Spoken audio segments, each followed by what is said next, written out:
Done, Chair. There we are, lovely. Okay, well, good morning everybody, committee and visitors, and welcome to the Planning Committee, 10 o'clock on Tuesday the 23rd of February 2021.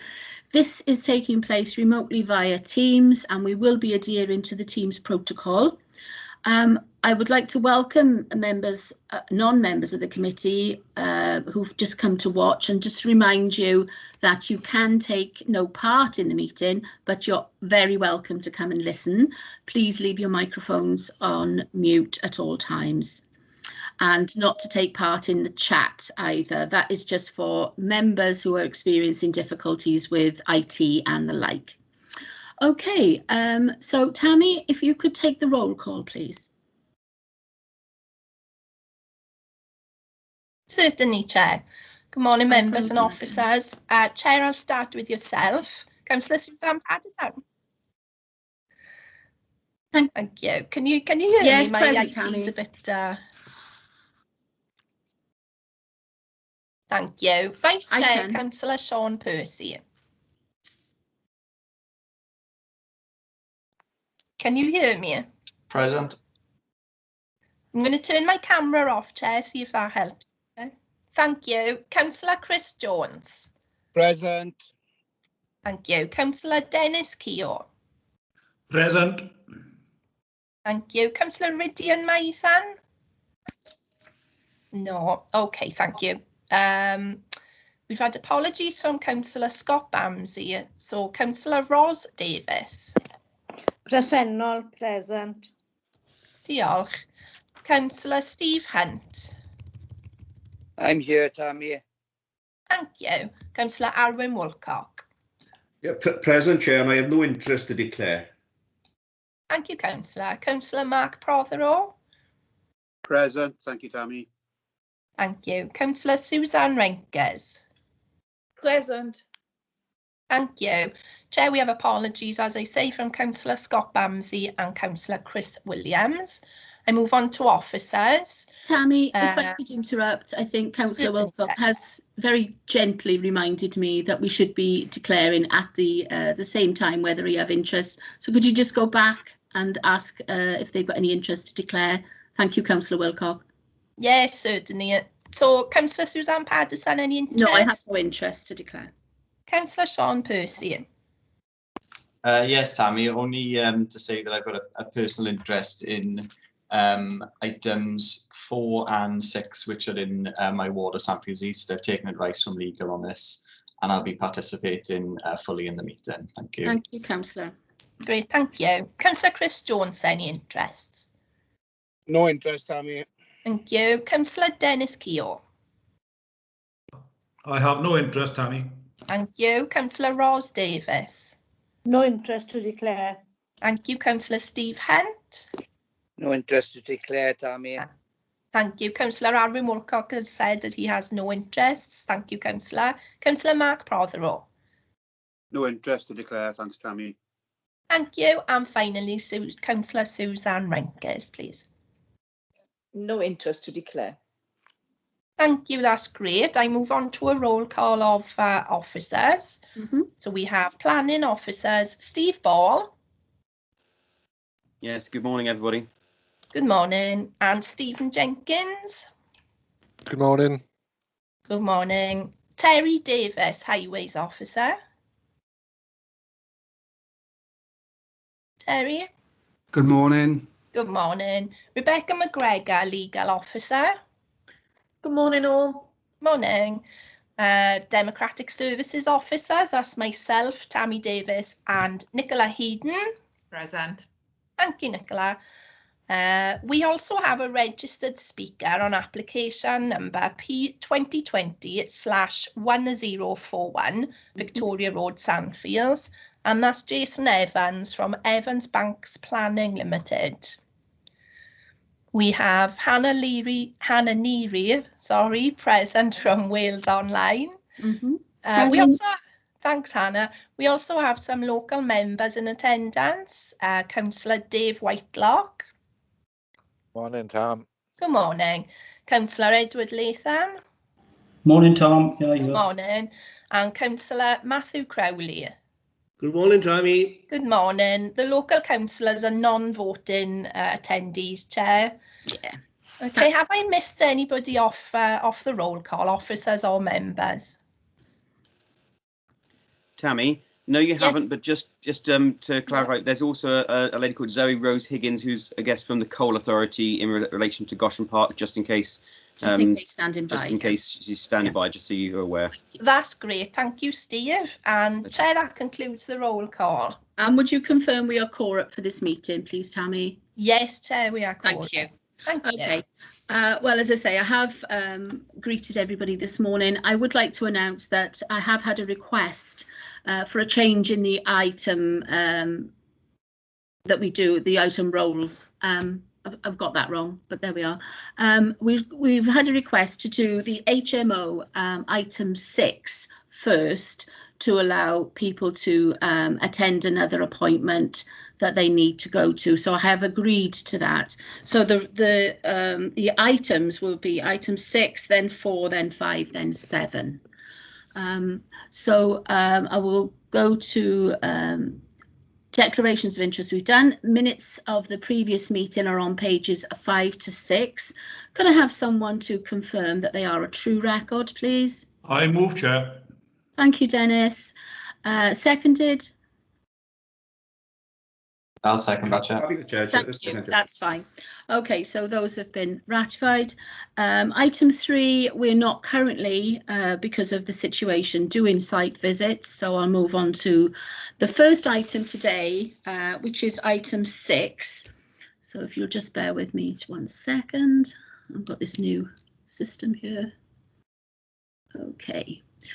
So we will be doing item 6 first, which is application number P2020 01041, and it's a proposal for a change of use from convenience store class A1 and associated 4-bedroom flat to class C3 into 8-bedroom HMO sui generis use class, including installation of new windows. This is at 45 Victoria Road, Sandfields, and is recommended by officers for approval. So if I could ask Mr. Ball to take the members through this application, please. Of course. Good morning again, everybody. I'll turn my camera off to make sure the screen comes fine, and I'll share my screen shortly. You can let me know when you have it, Chair. Thank you. Yes, I've got that. Right, thank you. So as you said, Chair, this is an application P2020-1041 for a location at 45 Victoria Road in Sandfields.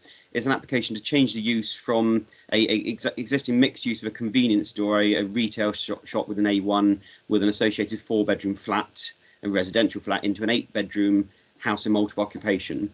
It also includes external changes in terms of windows and also boundary treatment at the front. As the report states, it is currently used as a retail premises, albeit vacant. And it is of note, the committee have dealt with a number of houses and multiple occupation applications over the course of the last 24 months, probably. But this is, while a house and multiple occupation, this is what's known as a large HMO. And so rather than a class C4 use, which members will be more than familiar with by now, this is actually a sui generis use, which effectively means a use of its own. And as at the bottom of page 69, there's just a definition for members to be aware that the difference between class C4, which is between 3 and 6 unrelated individuals, and effectively large housing multiplication of those with more than 6 people sharing. That's why there's a difference. But to all intents and purposes, it's still the same issues associated with the proposal as a house in multiple occupation. And therefore, the report has gone through all the same information that members will be more than familiar with. In terms of the presentation, the application property is shown in red on the site, so it's a corner property, quite a prominent location on the corner of Hospital Road and Victoria Road in Sandfields. And again, slightly zooming, it does show that the plot is it's occupied by buildings almost to the full extent of the plot, both in terms of the frontage, original property with a rear extension, but also a large flat roof building which would have been part of the retail unit in the past. The plans in front of you show the existing ground floor plan and first floor plan, which demonstrates you've got the shop effectively on the right hand 2/3 of the ground floor, with the kitchen, diner and garage with the entrance into the existing residential accommodation. And then upstairs it shows you've got existing 4 bedrooms, kitchen, living room. And then the next plan just demonstrates the changes to that. Primarily that there are internal changes going on, but as I said before, it's an eight bedroom house of multiple occupation with shared communal facilities, including the snug and kitchen living area. And the retail area at the front effectively is going to be changed into 4 bedrooms, with 4 bedrooms maintained at the upper floor.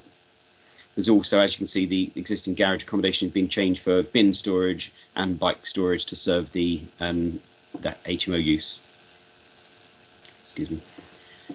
The front elevation, I'll show you shortly on photo and video. Existing retail use, you've got existing shutters and fascia boards. That's going to be changed to be more residential appearance. The bottom centre image illustrates that it's going to be rendered with changes to the window or door to a window in the centre, and just update to the windows effectively on the front to make it more residential. And then the top right hand image indicates that there's going to be an enclosure which is going to be matching the adjoining enclosure from the adjacent property to provide a greater degree of privacy from the existing pavement at the front. In terms of the elevations, the only changes to this left hand side elevation, which is fronting to the road, is a window at the top, as you can see with my cursor. And in terms of the internal elevation, there are 2 windows proposed in the first floor and ground floor, looking on that side, which serves a bedroom or 2 different bedrooms. There's just an area that members would have seen from the presentation shared, just to show the general location and relationship. Majority of you, I'm sure, will be more than familiar with the area anyway. And this is the property in the centre here. And a slightly nicer image from Google Earth, it indicates, as I showed, the original property with 2-storey wing at the rear, and then the larger flat roof building at the back. I've got a couple of very short videos just to give a flavour for where we are. This isn't the property. We'll be scanning around shortly to the right. So if I'll just share these. Hopefully, if there's any problem with the videos, please let me know, Chair.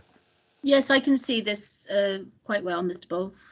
Right, so it's scanning around. This is the property in the centre. You can see there, and it moves around. So you can see it's on a traffic light controlled junction.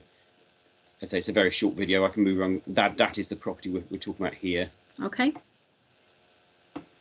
And again, because one of the issues has been raised locally is parking, just to give a flavour from the adjoining streets. This shows the existing parking and property to the rear, moving around to the road at the rear.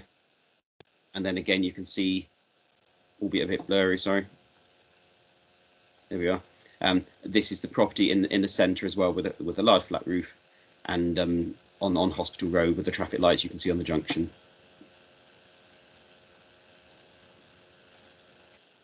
And again, this is just a further one just shown. So you've got the rear alleyway at the back. You've got the existing garage, which can be used for the bike store, and then go around with a bit closer image of the property in question.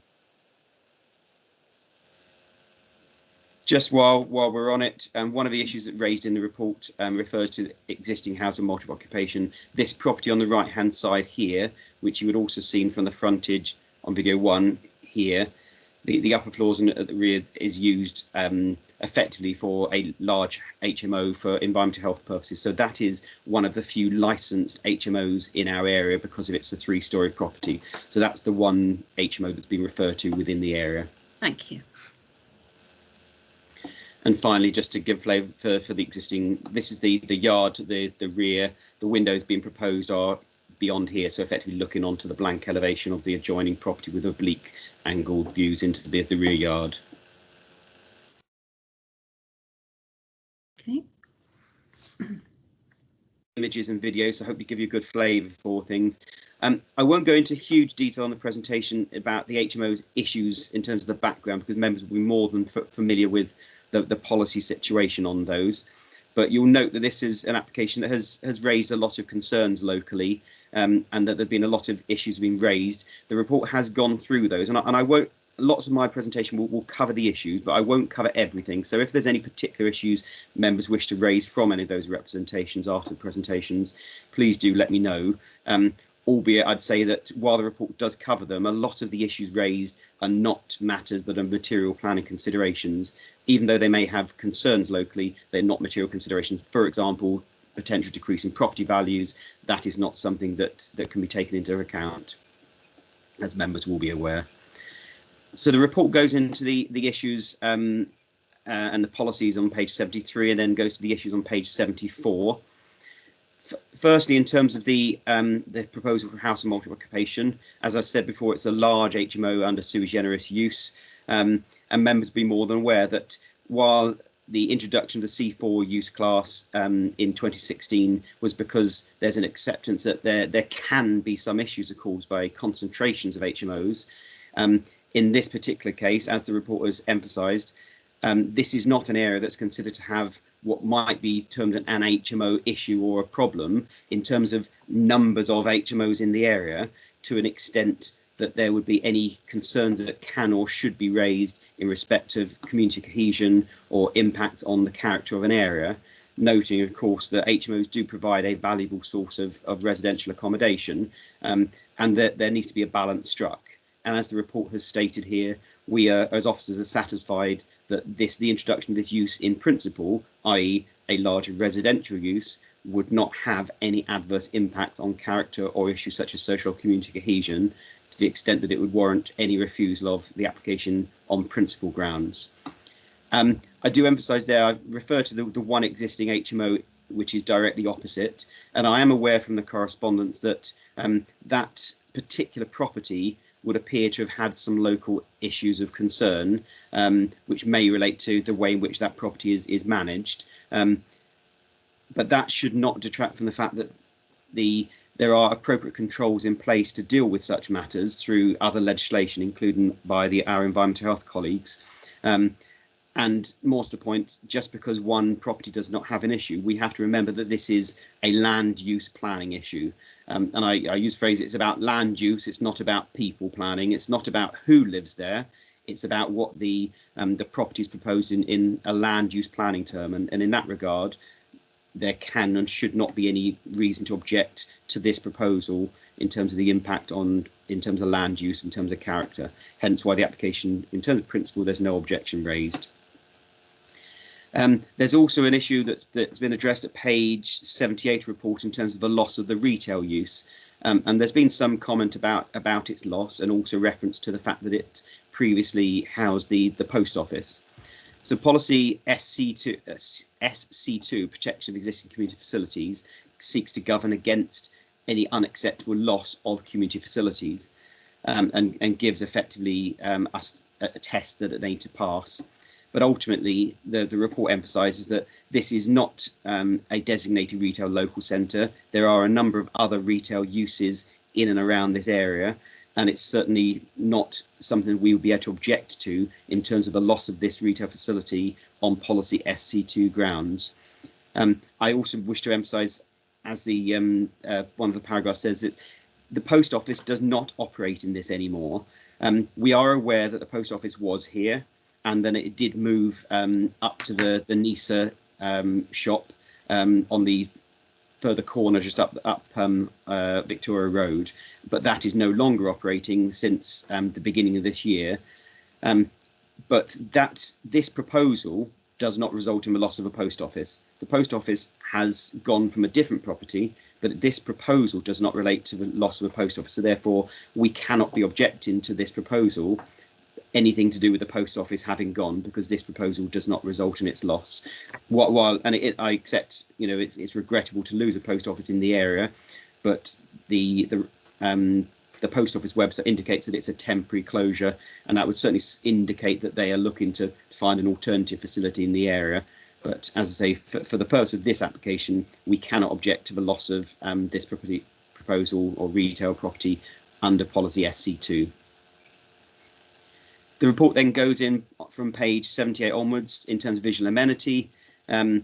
Ultimately, we're quite satisfied that the change in character of the property from retail to a residential character will be controlled by by the changes to the fenestration that are indicated on the application plans and by the brick wall and railings at the frontage, all of which can be controlled by condition to be not only acceptable in their form and materials, but also that they are provided in advance of the beneficial use of the property. Conditions are included to that effect, and on that basis there's no objection on visual amenity grounds. Similarly, in terms of residential amenity, yes, there are some new side-facing windows at ground and first floor in these overlooking or towards, as you can see on the screen, but we're quite satisfied that those would not have any unacceptable impacts on adjoining property, and the same would go for the additional window in the street side elevation. And also, while we talked about the general principle of use, there have been some concerns, as are often raised, about larger residential uses that they may have unacceptable impacts in terms of noise effectively coming from properties is probably the best way of putting it. It is emphasised at the bottom of page 79 that this is a large HMO, and purely in terms of environmental health standards, it is a very spacious property. So, and they have said for their standards could be occupied by up to 24 people. But that is not something that either they or we would consider acceptable. And based upon environmental health submissions and our assessment, a condition would be proposed limiting the occupants to a maximum of 10 persons, i.e. 6 of the bedrooms occupied by one person and 2 of them, the larger ones, by potentially 2 people each. And subject to that, we are satisfied that that intensity of use would have no unacceptable impacts on the area or its nearby residents. And as I say, there are appropriate controls in place in terms of noise nuisance, for example, or other controls from environmental health legislation should issues arise as a consequence of a use that perhaps may well not be managed in accordance with our expectations. And subject to that, as I say, we would not object to the proposal on residential amenity grounds. The next issue, the main issue that's been raised locally and concerned by ward members is issues to do with parking. And again, members will be more than familiar with HMOs and the potential issues of concern raised locally on HMOs. And this has been raised on majority of ones we've dealt with. What the report seeks to do, as members will know, is look at what the existing property should, under our parking standards, be providing, and then providing an assessment against the proposed use to see whether there would be any detriment, i.e. any additional requirement for parking which could potentially cause issues in terms of harm to highway safety, for example, the safe and free flow of traffic on the highway. But what the report emphasises at bottom of page 80 and on page 81 is the total requirement for the existing use would be actually 6 spaces. Given that there is 1 parking space on site, emphasis on the word potentially there because it's a relatively constrained store and garage anyway, but there's an existing deficiency of 5 spaces. But the proposed use as a residential use only really requires 3 spaces because there's no additional requirement beyond that within our parking standards, together with the fact this is in a very sustainable locations.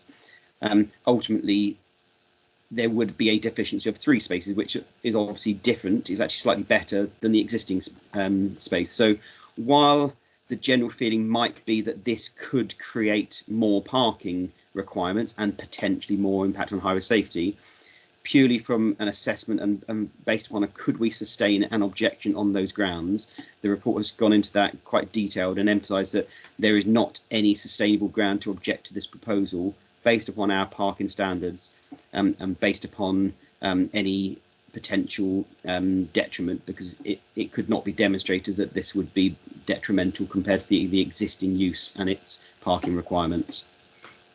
And just purely, this isn't an exercise we would normally go into, but just purely for giving members a bit of benefit, we've even considered the bottom of page 81, even were we to consider it in a different way, even if this were 2 4-bedroom flats, there still would not be something we could object on that because the requirement would be 6 spaces, which is the same as existing. And similar, even if these were individual bedsits and it required 1 space per bedroom potentially, this is highly sustainable as an area, and we would be applying probably almost the maximum points to reduce that to 1 space unit, and therefore again we couldn't substantiate it. So it's trying to emphasise the point as much as anything. And while we understand the concerns locally, we cannot, in my submission and from our highways officer, we cannot object on such grounds to this proposal. Other matters within the report, the report on page 82 addresses some of the concerns in terms of the local submissions. I say lots of those are not material considerations. I would emphasise the concerns about COVID, pandemic and impacts and everything are not matters we consider and will be time limited in, well, we hope so, in any event, but not matters we could address in terms of planning grounds. And other matters in terms of, waste storage is addressed through the application for bin storage, and ultimately most of the issues raised, while understood, are not matters which would change the overall assessment of this application, that we cannot object and should not reasonably object to provision of this additional accommodation. And therefore, on page 84, the recommendation, Chair, is to approve subject to conditions listed within the report. Thank you. Fine. Thank you very much, Mr. Ball.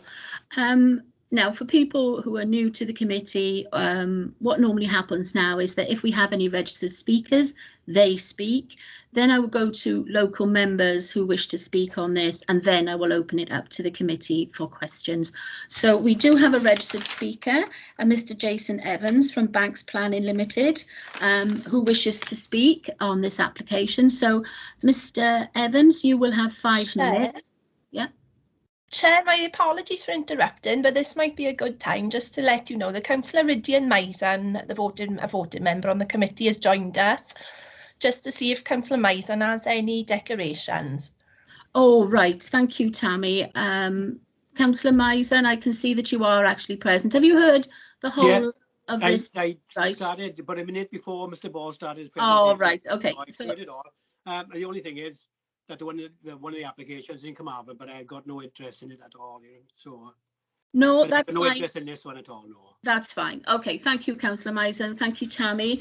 Thank So you, I will now call on Mr. Evans to start speaking whenever you're ready. Tammy will put the 5-minute clock up, and she will also tell you when you've just got 1 minute left.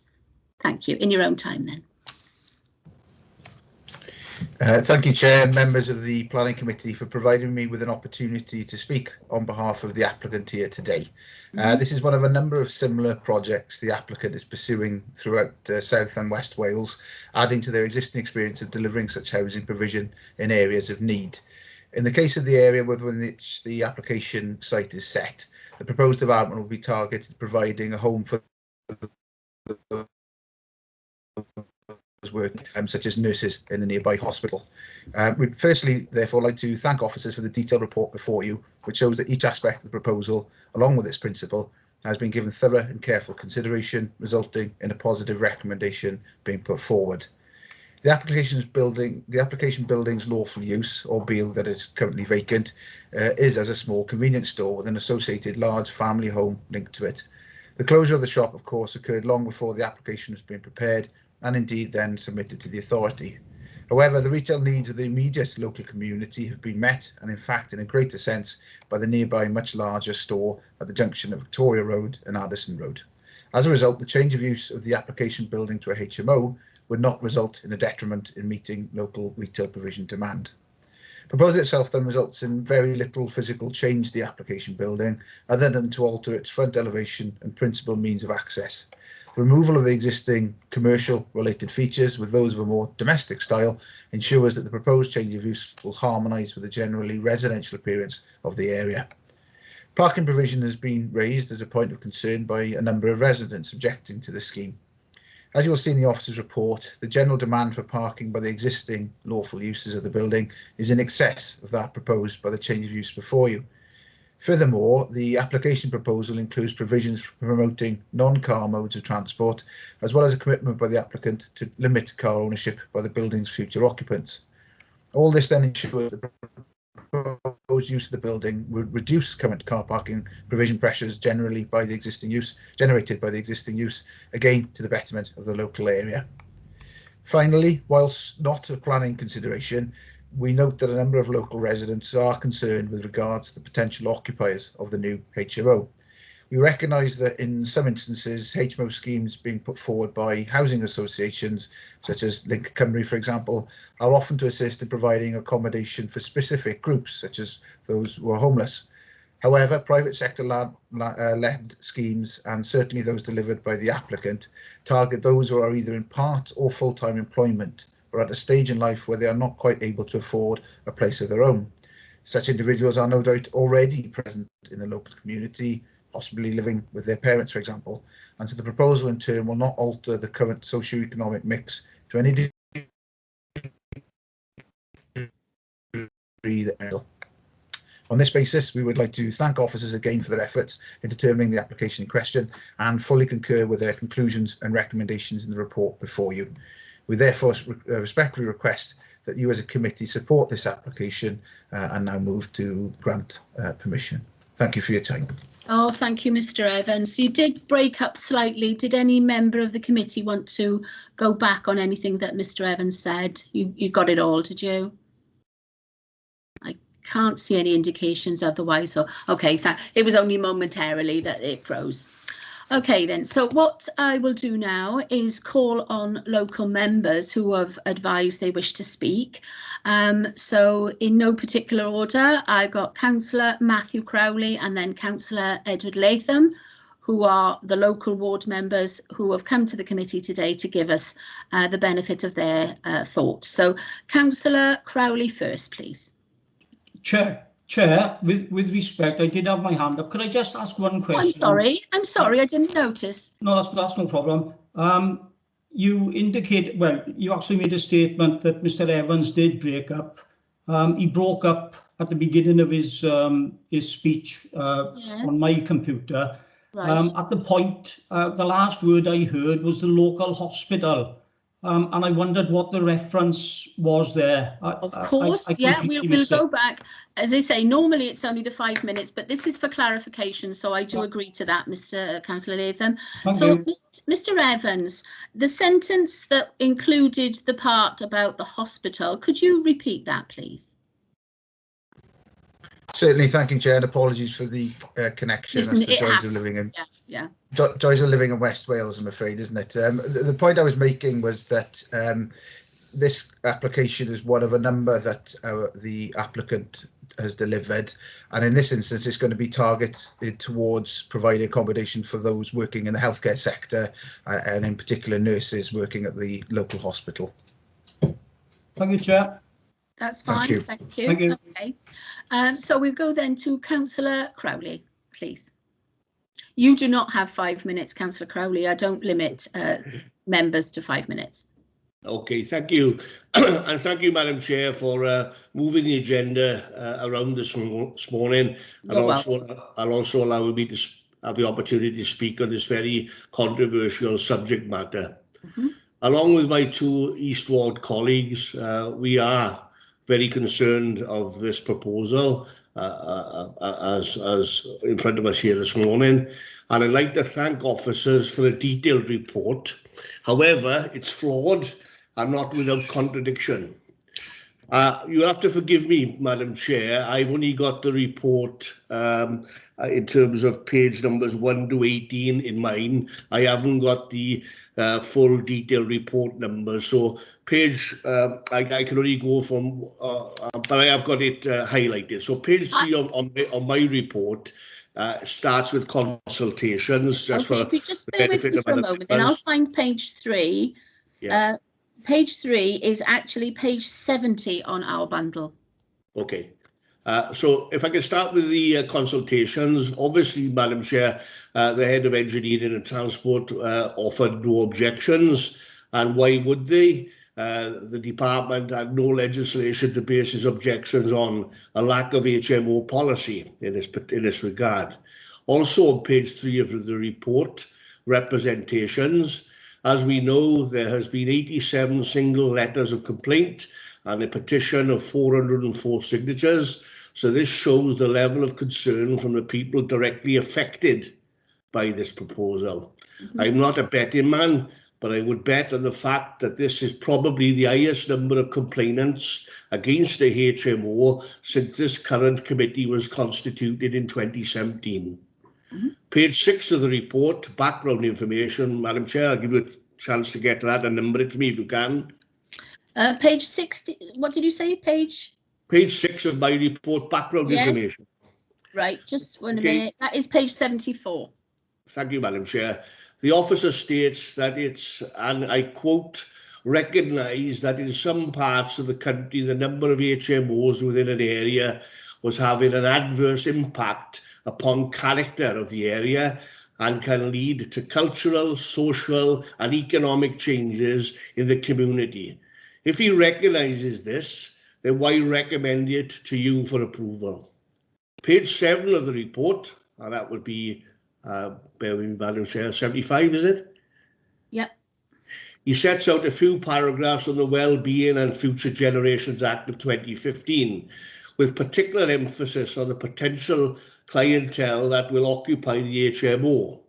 Where does he highlight about the people already living in the area? Nowhere, Madam Chair. Throughout the report, he keeps referring to the City and County of Swansea's HMO policy. He has to do this because Neath Talbot County Borough Council does not have a policy. We are miles apart from the City and County of Swansea. It's a city full of students because of it's a university. Page 8 of the report, Madam Chair, which is 76. Yep. The City and County of Swansea engaged with Litchfields to undertake an analysis. They pointed out 6 negative points and they are summarised there for you in your report. But I will pick out 1 or 2 points that they have made, that they make reference to. Because of HMOs, it's lending to communities which are not balanced. Issues of antisocial behaviour, noise, burglary and other crime, increased pressures on street parking and many environmental issues, which if this is approved will cause all sorts of problems for our highways department and our environmental departments thereafter. The application is submitted by a one James Benjamin Stevens, Director of Fairmile Properties, who are registered in Southampton. If this is the case, 2 points here. How will they manage the property and who will be the council taxpayer? Because as we all know, 8, 10 or potentially 16 people living there are exempt. The reason I ask this question is because when we have all the problems identified in the report by the officers, as they've outlined, we'll have to have someone to serve notice on. My last point, Madam Chair, if you permit me, is that throughout the report, there is no mention of any engagement with Mid and West Fire Authority. Why is that? I suspect they would have something to say about egress and escape routes out of this HMO, particularly out onto Hospital Road as a side entrance. I look to the members of this committee, in particular to the people who know and lived in the area one time or another. Councillor Keogh lived on the Little Warren. Councillor Renkes lived in number 4, right opposite the HMO we're talking about. And Councillor Scott Bamsley also lived on the Little Warren. And of course, you, Madam Chair, you know the area very well and the problems at that junction in Victoria Road. And I hope that you will all vote against this proposal that's put before you this morning. Thank you, Madam Chair, and thank you for letting me a time to speak. No, you're very welcome, Councillor Crowley. You've raised a few issues there. What I would think I will do is go to Councillor Latham as well, because then we can address all the questions from the both of those councillors. Councillor Percy, who also is a ward member, can ask questions anyway, because he's on the committee, and I dare say he will do so in due course. So I'll go now to Councillor Latham, and then we'll go back to Mr. Ball for any questions raised between the 2 local members. Councillor Latham.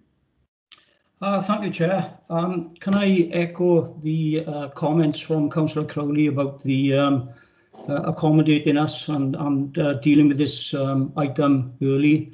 It is much appreciated. You're welcome. The report does show that myself and Councillor Crowley called this matter in due to concerns over parking and the impact on residential amenities.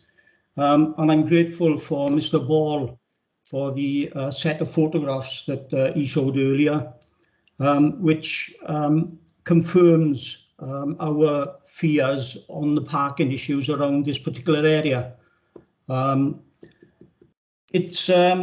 Councillor Crowley mentioned it. Knowing the area as I do, when I first read that the head of Transport and Engineering offered no objections, to say I was a little bit aghast would be putting it mildly. But of course, it's when you read the actual report where the head of Transport and Engineering says that he can't go against what's being proposed because, as Councillor Crowley rightly said, there is no HMO policy in which to put this application against. There's nothing to judge it against. So the officers' hands are tied in so much that they can't refuse an application because there's nothing there to refuse it against. But the report does say that on pages 81, that under other policies, if, for example, this was turned into an 8-bedroom flat or a bedsit, there'd be a deficiency of either 3 parking spaces or 5 parking spaces. The report states that clearly. And on page 80, it refers to the current use of the property and saying that if it remained as it was, that they would potentially require 6 parking spaces. Now, Madam Chair, 2 wrongs don't make a right. The fact that there should have been 6 parking spaces there previously, and there wasn't, is irrelevant. We are talking about a new development. Parking spaces should be made available. If this application in front of you, as I said, was for flats or bedsits, there'd be a requirement for 3 or 5 parking spaces. But because it's HMO and because there's no policy to judge it against, the head of Transport and Engineering has got no objections. Now, in the report on page 81 and 82, it makes reference to the applicant having the potential to vet the tenants about car ownership. And Mr. Evans, in his speech earlier, emphasised, and I asked him to repeat it, that potentially the people who will be using this bedsit would be the healthcare workers in Neath Talbot Hospital. This property is not within walking distance of Neath Talbot Hospital. You are not going to walk from there to the hospital in midwinter. You're not going to do it. Transport is going to be required. So when the applicant says that he will vet potential tenants, who's going to police that? Who's going to police the fact that the potential tenants haven't got cars? It's going to come back to the Transport Department and the Highways Department, the very same people whose hands are tied that they cannot give a refusal because there's no HMO policy. This planning committee cannot walk away and say nothing to do with us, Gov. You cannot put the onus on other departments.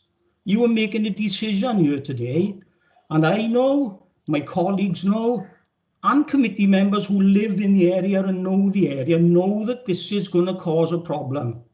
And you cannot walk away from it. You have got the power to make the decision today for whether this goes ahead or not. And on parking issues, there is definitely going to be a parking issue there, which myself and my 2 ward colleagues are going to pick up after this committee has long made its decision. That's the parking issue, Chair. And I want to turn to amenities. And I'd like to start, if I may, by asking Mr. Ball, have the Waste and Refuse Department been consulted over this application? Okay, well, we'll do that later. Yeah. No, I'd like to know, Chair, please. Oh, right. I was going to take the questions at the end, Councillor Latham. No, but no, yeah, but this will lead up to what I'm going to say about. Okay, then we'll go to Mr. Ball. Yeah, Chair. Could you just ask that specific question? I mean, waste and refuse aren't a consultation on any applications in this regard. No. Okay. So the answer is no, Councillor Latham. Okay. Thank you for that, Steve. That is interesting, and that is very much a shame, because whilst this planning committee hasn't got a HMO policy, the waste section does. And I can inform members today that the waste policy of Neath Talbot Council states that one set of waste and one set of recycling equipment will be made available to each council taxpayer. Now, I've checked with the finance, and at the moment, this property is owned by, as was stated earlier, a letting company in Southampton who are the sole council taxpayers. And when I asked what happens with regard to council tax payment with HMO, again, shoulders are shrugged. Because there is no HMO policy, then the council tax will be paid by the owner. And our waste and refuse policy states, as I just said, that the one council taxpayer will be entitled to one wheelie bin, 2 Hessian sacks, 1 glass bottle, 1 cardboard bottle, and 1 food bin. And this is for a property that's going to have 8 adults in it. It hasn't been thought out, and no questions have been asked. The waste department haven't been consulted. Now, if I flip that over, Madam Chair, and by using influence, we get 8 wheelie bins and 8 lots of recycling equipment to this property. The question then is, where is it going to be presented? Because every 2 weeks on that junction, you will have 8 wheelie bins, 16 Hessian sacks, 16 black boxes, and 8 food bins. It's going to cause a massive problem. And yet, Mr. Ball has confirmed that waste and refuse are not part of a consultation. Again, you're going to approve this, walk away from it, nothing to do with us, Gov. Take it up with waste and refuse. You've got to accept the responsibility that until you have an HMO policy which answers all these questions, whilst officers have got their hands tied behind their back that they can't refuse an application as an HMO, then I would suggest that you, as planning committee members, can't approve for a HMO because you have got nothing to judge it against. You are dealing with different policies, Madam Chair, as highlighted in the report. You must have an HMO policy in order for this to go through and for others to go through. It's not fair on the council taxpayers of Neath and Port Talbot that these applications are being judged by a policy from the City and County of Swansea. And I'll give you an example of that is if we didn't have a waste policy, which we have got, and we were minded to do our waste based on our next door neighbour's waste policy, and I'll pick on Bridgend, then the residents of Neath Port Talbot would be having a 4-weekly waste collection, and it would be outsourced to a private property. You cannot deal with anything with somebody else's policies, Madam Chair. I will conclude by saying, and echoing the thoughts of Councillor Crowdy, this should be rejected on the grounds of what I've said. And I would further suggest, Madam Chair, that a moratorium is put on HMOs within the county borough until such time that Neath Port Talbot County Borough Council adopt a HMO policy. It would be fair for officers, it would be fair for you, members of the planning committee, and it would certainly be fairer for the council taxpayers of Neath Port Talbot County Borough Council. Thank you, Chair. Thank you, Councillor Latham. We've raised quite a few issues there, along with Councillor Crowley. So I'm going to ask Mr. Ball if you can answer the questions raised by Councillor Crowley and subsequently by Councillor Latham regarding items in the report. I'm pretty sure you would have made a note of all of those. Thank you, Chair. I've scribbled along, and I'll do my very best. I'll remind you, I think, if I see you can't. Say, yeah. if I fail to mention anything that either the members or yourself wish me to pick up, then let me know, okay. please. All right. I mean, starting with Councillor Crowley. I mean, obviously, but both ward members have spoken eloquently in defence of the concerns locally, and obviously these are very much appreciated. I mean, Councillor Crowley said it's a controversial subject matter, and members will be more than aware from all of the HMO applications that they've dealt with over the last couple of years that they are controversial. But just because something is controversial doesn't mean it's unacceptable in planning terms. You know, one of the roles of planning officers, and obviously by default planning committee members when things are brought before, is to consider applications on planning grounds, not based upon, you know, whether something is controversial or has raised you know, the potentially the biggest signature of a petition, for example, against something which again Councillor Crowley mentioned. Just in terms of that point, I would like to just draw members' attention to the fact that yes, we have had a petition about this, which was in the region of 404 signatures, but the wording of that petition is something that should just be noted. And do excuse me, I'm just trying to find it. It's on page 72. The actual petition that was online, so obviously it's online petitions are quite easy to respond to. And what it says is that residents are in opposition because it will have an effect on the value of our properties, which obviously could be of local concern, but is not a material planning consideration. It will cause more parking issues than already there, which obviously is a parking issue of note in the report, and the local members have referred to, and I understand completely as a material planning consideration. Then it says, as well as the issue of not knowing the people they plan to house in there, we are concerned that there may be people such as people released from prison with drug and alcohol issues. We don't want living next to our children. That might be an emotive issue of concern that might stimulate people to object on a petition, but again, they are not material planning considerations. And it's very important that you're aware of that. Then it says noise, pollution, lack of privacy.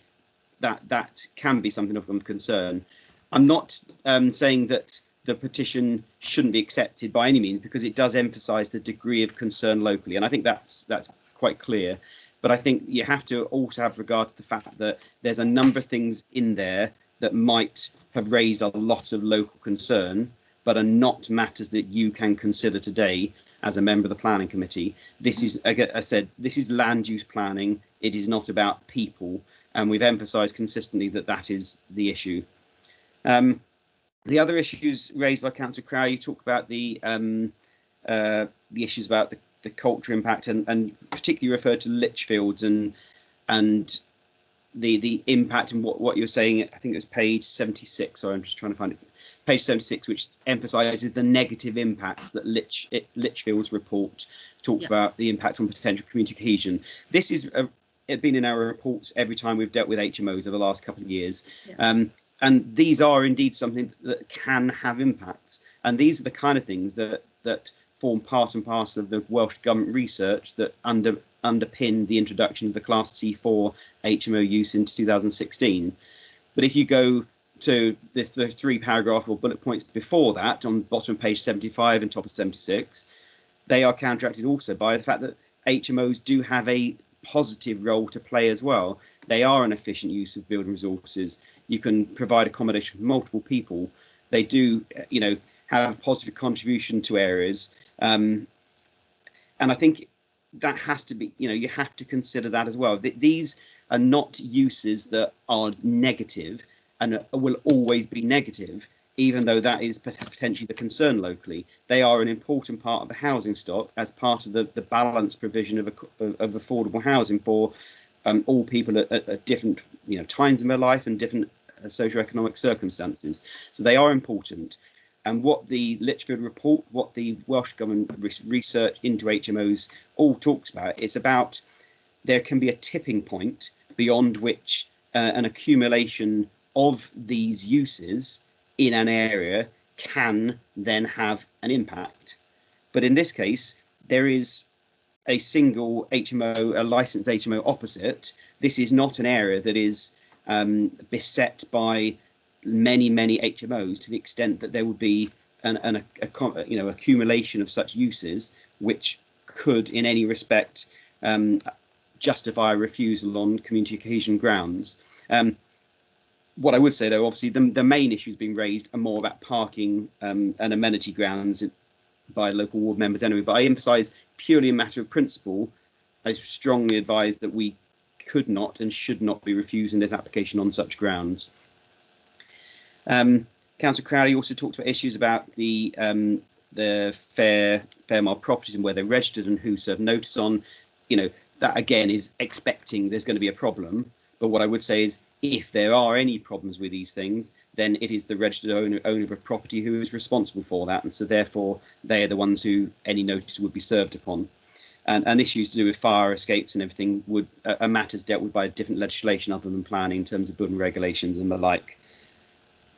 Moving on to Councillor Latham's concerns, you know, a large part, Councillor Latham, you focused on the parking side, and you've emphasised quite a lot on the lack of policy. Now, what I would say is there's two different parts to that, I think. One is the parking issue, insofar as HMOs aren't specifically listed in our adopted standards as a requirement, you know, i.e. an HMO requires X number of spaces. And the other one is we don't have a local development plan policy aimed at housing multiple occupation, which the report has noted. But while we've expressed the statement before that we need to make sure that we don't allow things within this policy vacuum, as I've called it, that doesn't mean that we can't independently assess every proposal or raise objection where it is clear a proposal could cause harm. And that's what the report has sought to do. So on parking grounds, while Councillor Latham says, you know, the lack of the existing parking situation is irrelevant, I understand that statement, but from a planning perspective, that is not the case. It is absolutely relevant because you have to consider what the existing use could generate as opposed to the proposed use. And any planning inspector will, even if we didn't, will automatically consider that. And in this case, would, in my opinion, come to the same conclusions as us, that the proposed use would not have any detrimental or demonstrably adverse impact compared to the existing retail and large residential use within the plot. That's why we've raised objection, and it is very relevant, and we can't object on that basis. And while again you're saying that if it was assessed differently, that there might be 3 or 5 spaces or require for different, if we assessed it in different ways, again that isn't the case. What the report does is considers it in different ways and says that is not any worse than what is there. And if in the worst case scenario, in terms of parking requirements, you assess them as bedsits, which I hasten to add they are not, we would then have to use our adopted parking or approved parking standards to apply the sustainability criteria for what is a very sustainable location. And that therefore would reduce the parking requirement down below what is required for the existing use again. And therefore we cannot sustain an objection on those grounds. So I do understand the points that are being made by the ward members, and an appreciation of, if this does cause problems, those are issues that would be picked up by the ward members. I do get that completely, obviously, but we have to consider this on planning grounds, and purely on planning grounds there is not a sustainable argument that could be raised to objectors on parking grounds. And the final thing on parking, Councillor Latham, you referred to the vetting of the tenants and the healthcare side.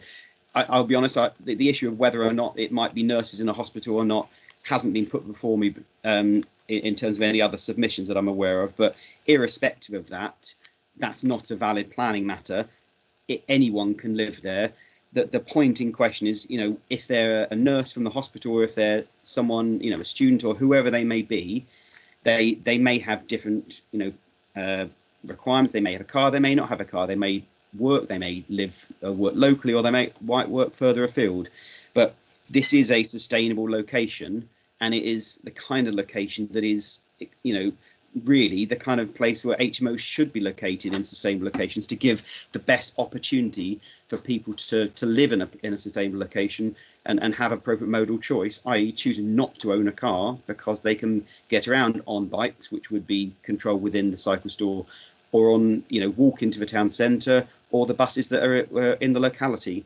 So on those grounds, again, why I understand the concerns, they are not ones that could be sustained from a planning perspective. And the final issue into the application to talk about is the amenity issues and the waste side of things. And it is an interesting point you've raised, very much in terms of how the waste section may consider these in terms of provision of facilities. But this is a planning matter. What we consider is, has sufficient provision been made available here, which it has in the existing garage, to provide appropriate storage for, whether it's 1 bin or 8 bins or a dozen bins, there would be plenty of space available for those to be stored. And then, as ever with any waste policy, they would be placed out on the street on collection day, which is no different from anywhere else.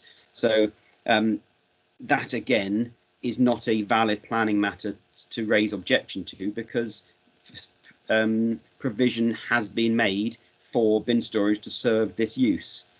And I think the final thing is, you talked about a moratorium on HMOs, and that's not really for this meeting, but I would say, even were that to be the case, even if the council were to take such a stance, I would respectfully say that would not be taken into account in any planning appeal, because a planning appeal, is only based upon the impacts of each individual proposal on its merits. We do have policies against which we can assess these things, even without an HMO policy.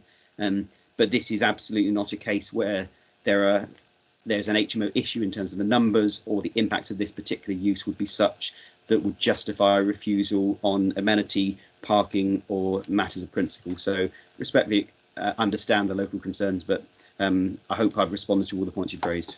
Thank you.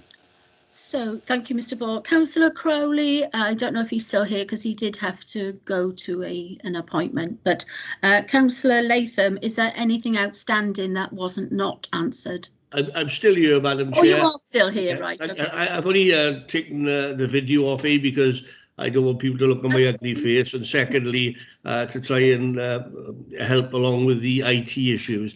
However, I listened to Mr. Ball's responses, of course, and I fully appreciate that he has to look at it under the planning law situation, and I respect that. Obviously the points that I've raised and Councillor Latham has raised, he can speak for himself. Obviously, I'm not at all happy with this proposal, and I worry about the management of it there on. We heard little from Mr. Evans in terms of how it's going to be managed. As he's rightly said this morning, he's sitting in West Wales. I don't suppose he'd be up here managing it, nor will Mr. Stevens from Southampton, rather. So, I still ask and beg this committee at this juncture to not approve, this proposal. Okay. But thank you, Madam Chair. No problem at all. You would be unfamiliar not being on the committee, but I do always come back to local ward members to allow them to have the last say once the whole debate has happened. But you've actually preempted that. You've done your sort of closing arguments there. I really just wanted to know, was there any questions that were unanswered that you wanted answered? Oh, not really, Madam Chair. Okay, I mean, Mr. Ball was comprehensive in his approach coming back to us. Thank you. Okay. Similarly, with Councillor Latham, were there any questions at this point which you feel have not been addressed? No, Chair. There's only two points I would make in response to what Mr. Ball said. I hope he didn't get the wrong impression that I was indicating that because people were working in the healthcare service within Neath or Talbot Hospital, I was against them living at this location. Sure, the point I was trying to make was that his report states on 2 pages that the owners will vet the tenants with regard to car ownership. Now, the point I was making there is, why would they want to vet the tenants with car ownership if there isn't a problem with parking? That's the point I was trying to put over. Okay. And the second point about the refuse, whilst it says as part of the report that there's storage facilities which the planning department are happy with, there's no mention whatsoever of the presentation facilities, whether it be 1 wheelie bin or 8 wheelie bins. And the location of where they're going to place these potential 8 wheelie bins is completely inappropriate. It's on a main road and it's just completely inappropriate. So them are the 2 points I was making, Madam Chair. Thank you. I'll come back to you at the end, Councillor Latham, if there's anything that in the main debate that prompts you to want to speak again. Before I go to the members of committee, well, Councillor Sean Percy is a member of committee, but I'm going to call on him first just because he is also a ward member for this ward. So, Councillor, I think Vice Chair Sean Percy wants to come back briefly.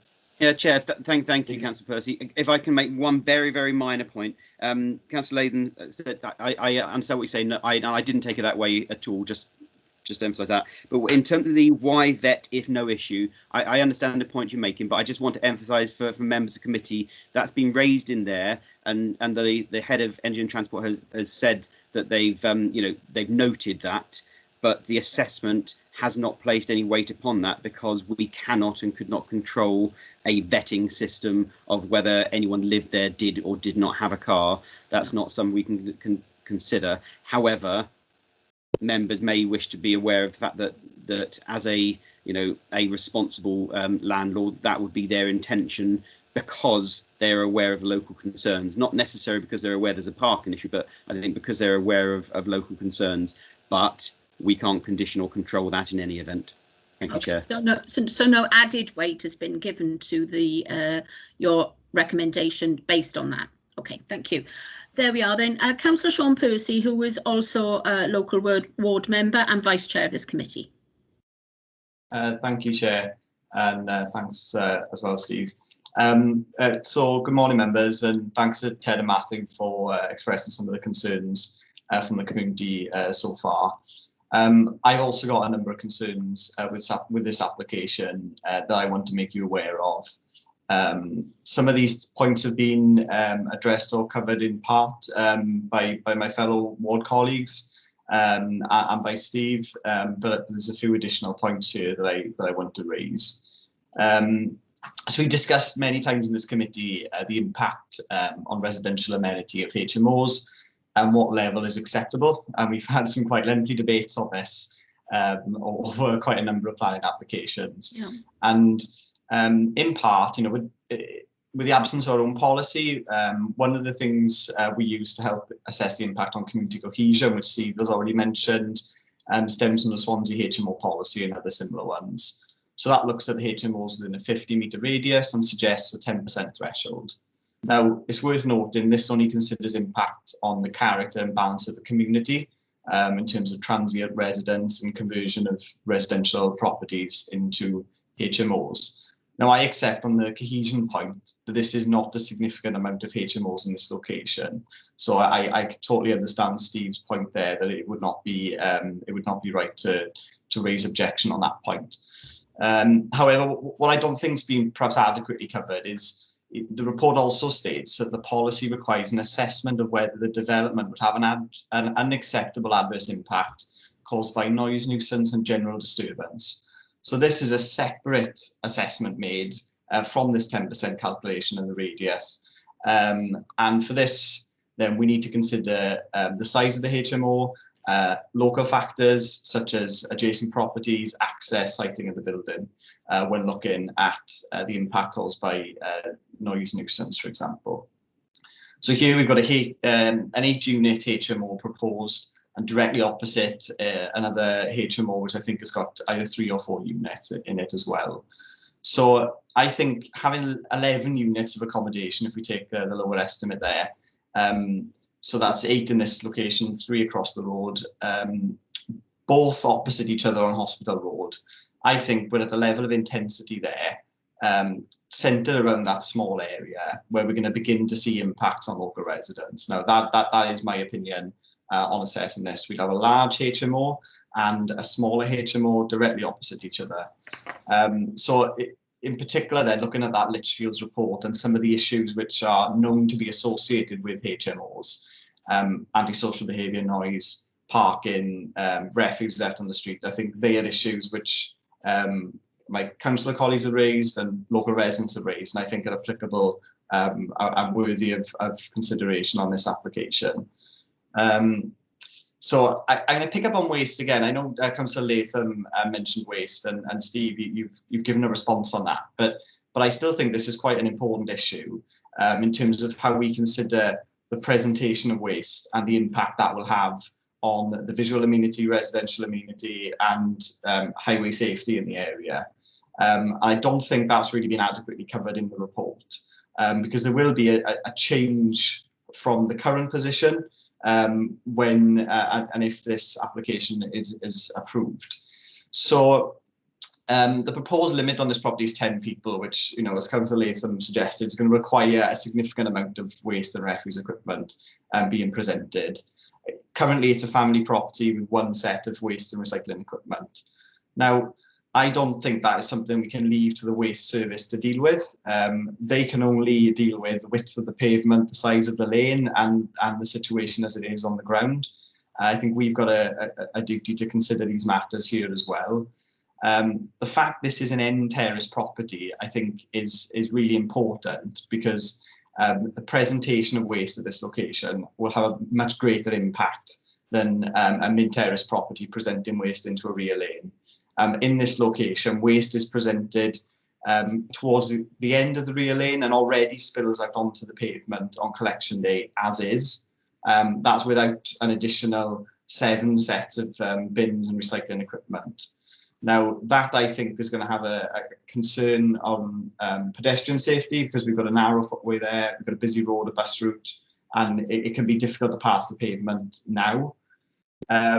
But also, we've got this property across the road as well, which is also presenting in one location at the end of the lane, at an end of terrace site, a number of sets of waste and recycling equipment. So I'm concerned that, you know, should this be approved, that in that area, you're going to have opposite each other, the ends of both lanes spilling out onto the pavement, a significant amount of waste. Which is over and above what you'd expect, or I would consider to be acceptable in a residential area like this.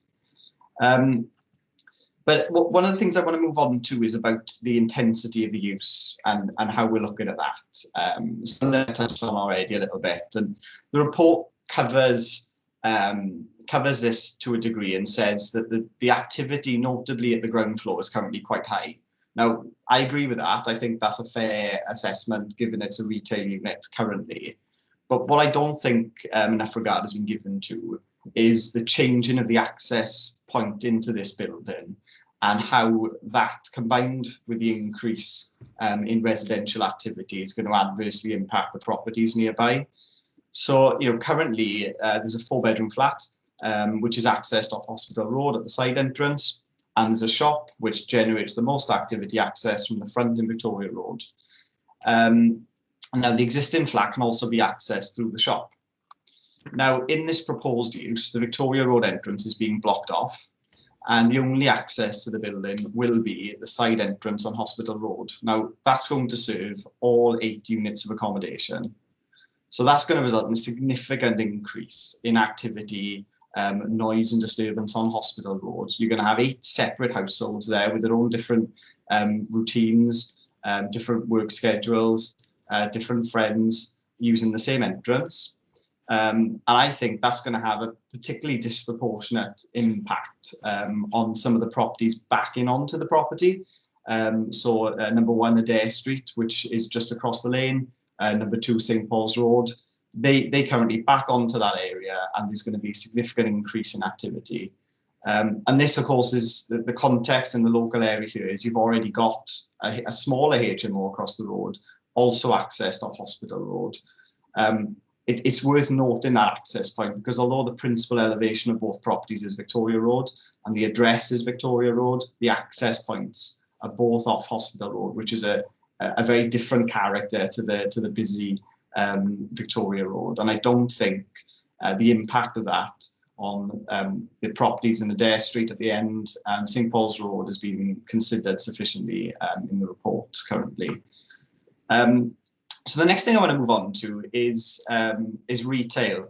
And I think to begin with, some of the information in the report is a bit confusing and a bit incomplete in terms of what the retail position is and was and has been in this location. So for the benefit of committee members, I want to just sort of outline the position in the area. I know the nicer store has been mentioned and the post office.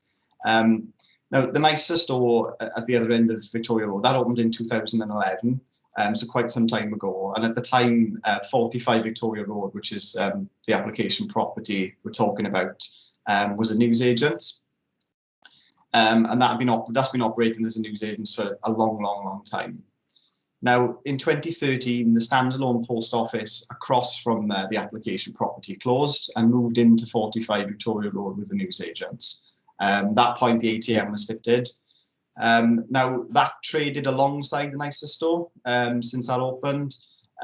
So the nicer store didn't replace this shop at any point. They traded alongside each other, and it was run by the owner-occupiers of the building at the time. Now, in 2018, the owner-occupiers of the shop decided to close the shop and let the unit out to somebody else.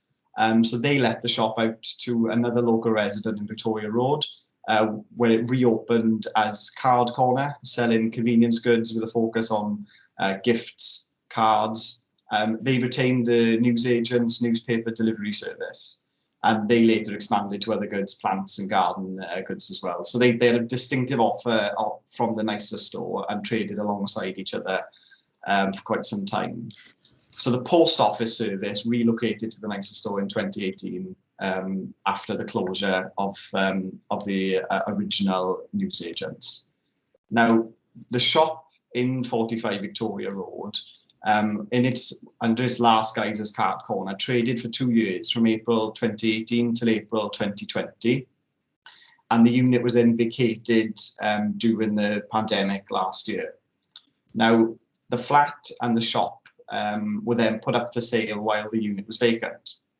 The sale completed to the new owner in November 2020, and the planning submission for the conversion for the HMO was submitted in the same month as the new owner purchased the property.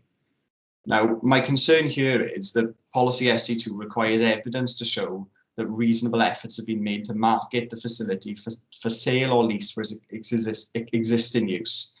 Now, there's been no marketing of the property by the current owner for retail use since it's been under his ownership. They submitted the application for conversion into a HMO immediately after buying the property. So I don't see how this complies with policy SC2 on that point. So I'd certainly like Steve to pick that up for me if he can. The only other thing I wanted to pick up is we talked a few times around vetting of tenants and this sort of thing, and I think Steve, you've mentioned it's not perhaps something that's fed into the consideration. I think perhaps the highways officer was a bit unfortunate in his wording, saying that he was happy to accept that from the applicant. I think that's perhaps given the impression that some consideration and weight has been given to those issues, which I'm sure Steve will address. Thank you, Chair.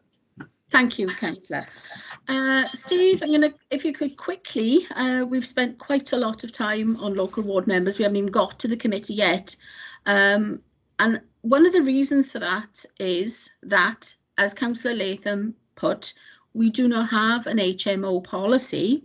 So every single HMO that has come, and all members of the committee will be aware, I've allowed to come to committee, even though on paper it probably could have been dealt with on delegated powers, and that is specifically the reason why they come to committee, so that all aspects of it can be debated. And at length this morning we have heard from local ward members. So, Councillor, sorry, I'm demoting you there, Mr. Paul. Mr. Paul, can you answer the queries regarding not allowing the business to have a chance of survival as the existing business that it was, because of the time it was bought, and that what that it hasn't had time to be tried. That's fine, Chair. Yeah, I mean, I don't know whether it be demoting or promoting, who knows, but thank you for that anyway. Obviously, Councillor Percy raised a number of different issues. I mean, on that latter point in terms of the retail and the policy SC2, the aims of the policy is to protect important existing community facilities. What it's not there to do is to protect every single retail unit or community facility in any location anywhere. It's about determining whether or not it is important. So, given a best example, although it's not retail, members chose to object to the loss of the pub up in Resolven because they felt it was important. And that on that basis that they had failed, they had failed to comply with the purpose of the policy. Now, in this case, it is an existing facility, but I don't consider this to be an important existing community facility to the extent that it requires the full demonstration, in this case, of whether it's surplus requirements or it's no longer viable, because there are numerous other retail and other facilities in this area. It is not a local centre, so we have policies in local centres that seek to protect retail uses, but that is not covered here, and that's because of that. It's why my submission and all the assessment we've made is that we do not need to go further into those tests to determine whether it's surplus or no longer viable, because it's not important to the extent that it deserves or requires or merits protection under SC2. What I would say is, we've talked about the post office before. If this were the post office now, I might have made a different conclusion, because I think I would have said, yes, the applicant should go through the tests to demonstrate it's not surplus requirement, because a post office is more important than a normal shop. Yeah. But the post office is not there anymore. It went back in 2018, and yes, it's gone from the NISA, which is regrettable.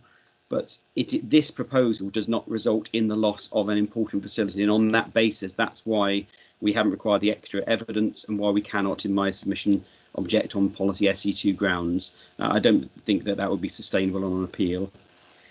Most of the other issues that you've raised, Councillor Percy, I think we've covered in the report and in different discussions. The only thing I would say is that perhaps members might want to think about the issues about noise, nuisance and the like, and whether the intensity at this junction would justify objecting on those grounds. I understand the point, but I think it'd be very, very difficult to make that argument successfully on an appeal, particularly noting, for example, that if the application came in for 2 4-bed units, a 4-bed flat at the bottom and a 4-bed flat at the top, which existing is, i.e. exactly the same number of bedrooms and probably the same number of residential occupants, would members be objecting on the basis that 2 flats would have the same degree of unacceptable impacts? I think it would be very, very difficult again to sustain an argument. Yes, it is a large HMO use, and yes, it could be argued that individual people within the units have their own ways and means of living independently. But the point of HMOs is just that they are there to provide people the opportunity to live together in a facility with communal shared spaces, etc. So ultimately, they are a useful and necessary form of accommodation, and I don't consider there's any way we could sustain argument on residential impact, even having regard to the other HMO opposite, and particularly, mention, as we use the word noise nuisance. Now, impact on residential amenity and noise nuisance are 2 different tests, but noise nuisance is covered by environmental health legislation. So if 5 of them start having a noise off with their different music at night or whatever it might be, and cause a nuisance, legislation covers that. residential amenity is a lesser test, and on that basis, the intensity of this residential use is not considered to be such that in this location that we could justify objections on those grounds. I think that's covered most things. So thank you, Chair. Thank you. I'm going to move on, Councillor Percy now. Do you want to come back or anything? Oh, excuse me. I'll let some other members. Lovely. Okay, we're going to have to make a bit of progress on this one. Members of the committee will be aware we've been here many times before, and we've heard eloquence of local members who obviously want to voice the concerns of their residents, and we have. So I'm going to open it up now to members of the committee. Do anybody have any questions regarding the recommendations on this or anything else? I can't see any.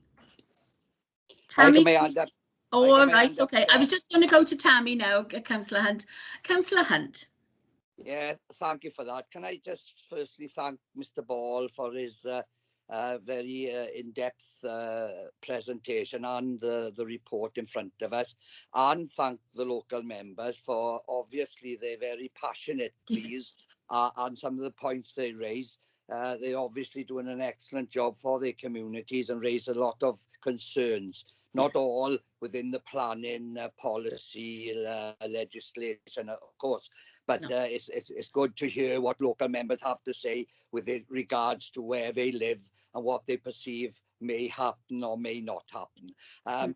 Yes, HMOs, can I just say, I'm probably one of the committee members from when the first HMO arrived in this committee regarding a policy. And I continue to harp on that the sooner we have a policy, the better. However, even if we had a policy here today, that wouldn't mean that this recommendation wouldn't be for approval either. Mr. Ball has made that perfectly clear previously. I was a little bit taken back with Councillor Latham's points he raised, just some of them, with regards to the policy and some of the policies with waste, whether we should stop it today. That would make me feel that the ones that have previously been passed, we should relook at them and try and overturn those as well because of the reasons he gave. I understand his reasons, and I'm very much in the mindset of what he mentioned. However, again, planning is a difficult situation, as you would know, Chair, and you do a lot of training on it. It's one of the hardest committees to be involved in because it's an ever-changing policies and changing things. But we certainly do need this HMO policy going forward. That goes without saying. But I just wanted to pick up on the point that Jason raised and others. There's nothing I see in this report today that I could vote against for planning policy reasons. I'm no lover of HMOs. There are excellent HMOs and there are some terrible HMOs. And I think Mr. Ball would agree to that. The trouble is that we've got to take them on their individual, like today, and with the report that's in front of us.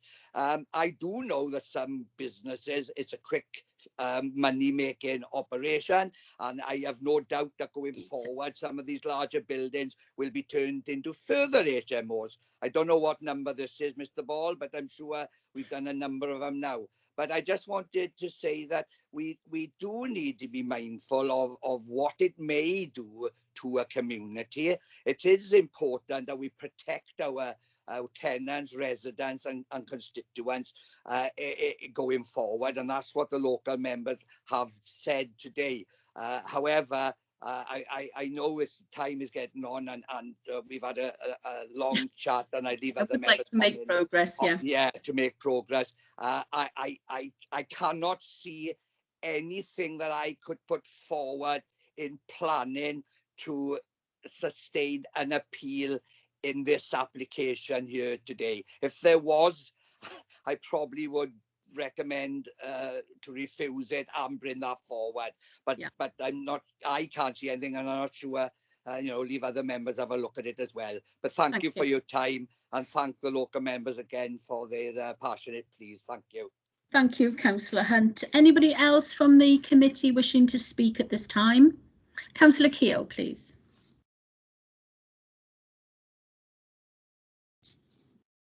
Yes, thank you, Chair.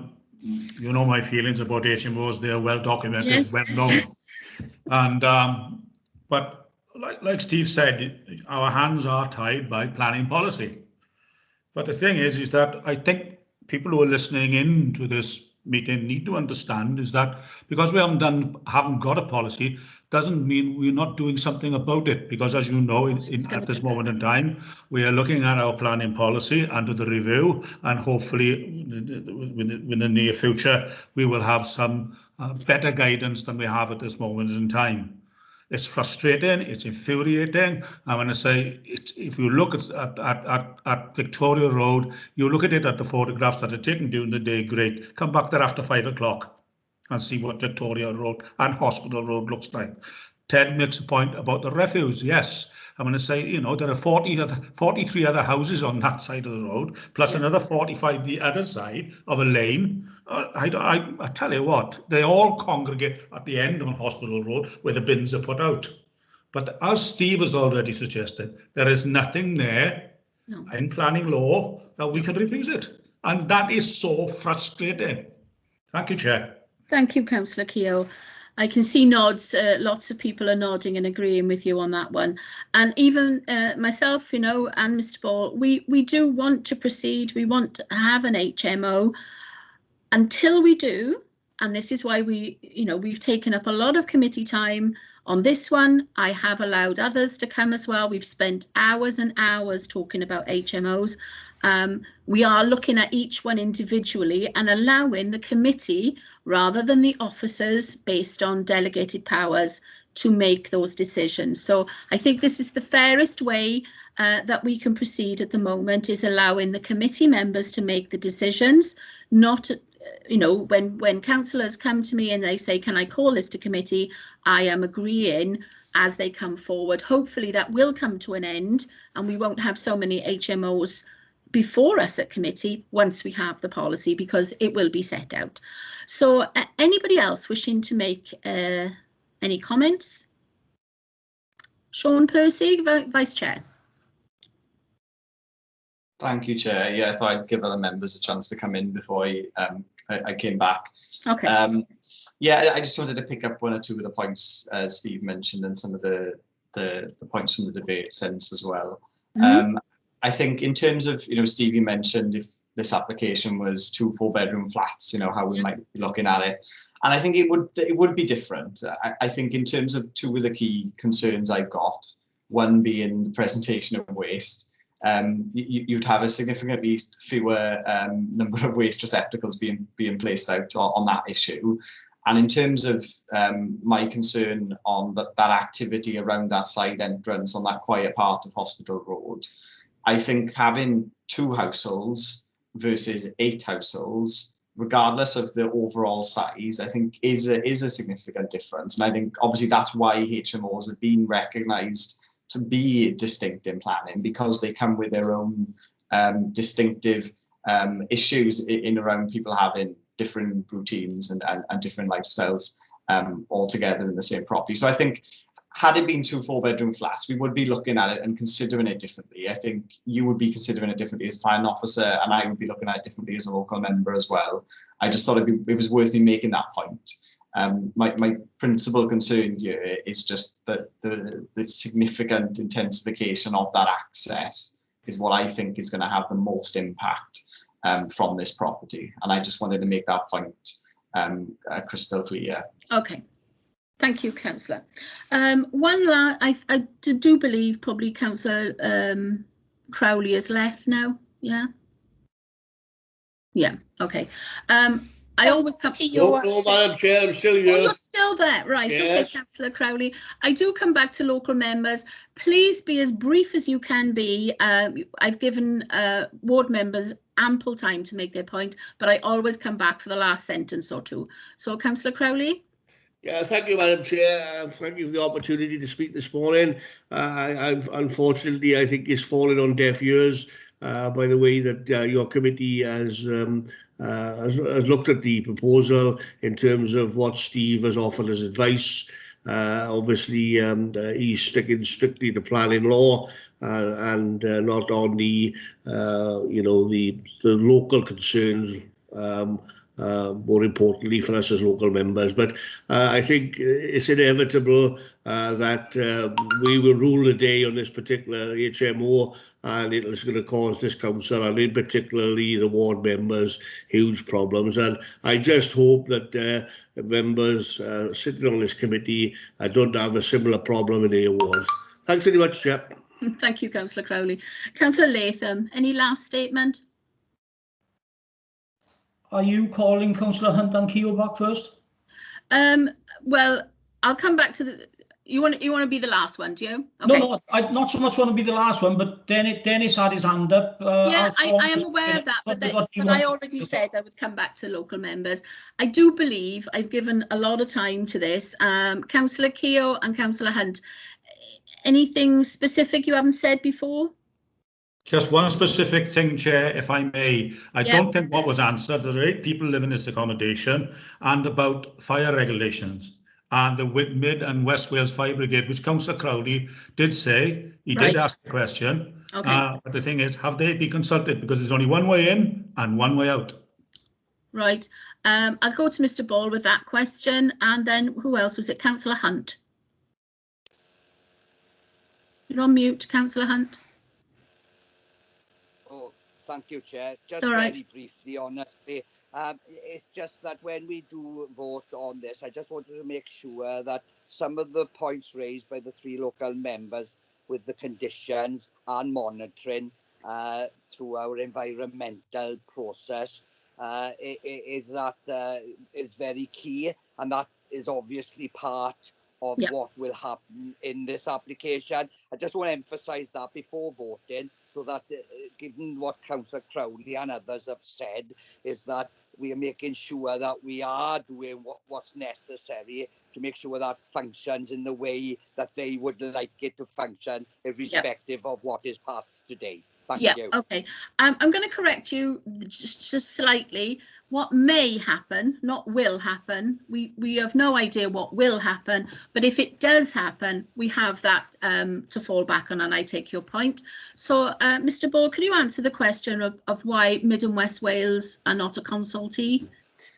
Yes, I mean, I said before that they aren't consulted on such matters, but that building regulations cover matters relating to these kind of changes of use and fire protection, and as part of that process they engage with the fire authority, obviously. So it's not a matter on which planning is not necessarily not concerned, but it's not a matter on which we are the regulatory authority. Okay, yeah, okay, I think we've spent more than enough time on this. I just want to remind members of the committee, and this is going to be like Groundhog Day, this is a lawful use. Chair, am I going to have my last word? Oh, I'm sorry, so does Councillor Latham. It's been a long morning. Beg your pardon.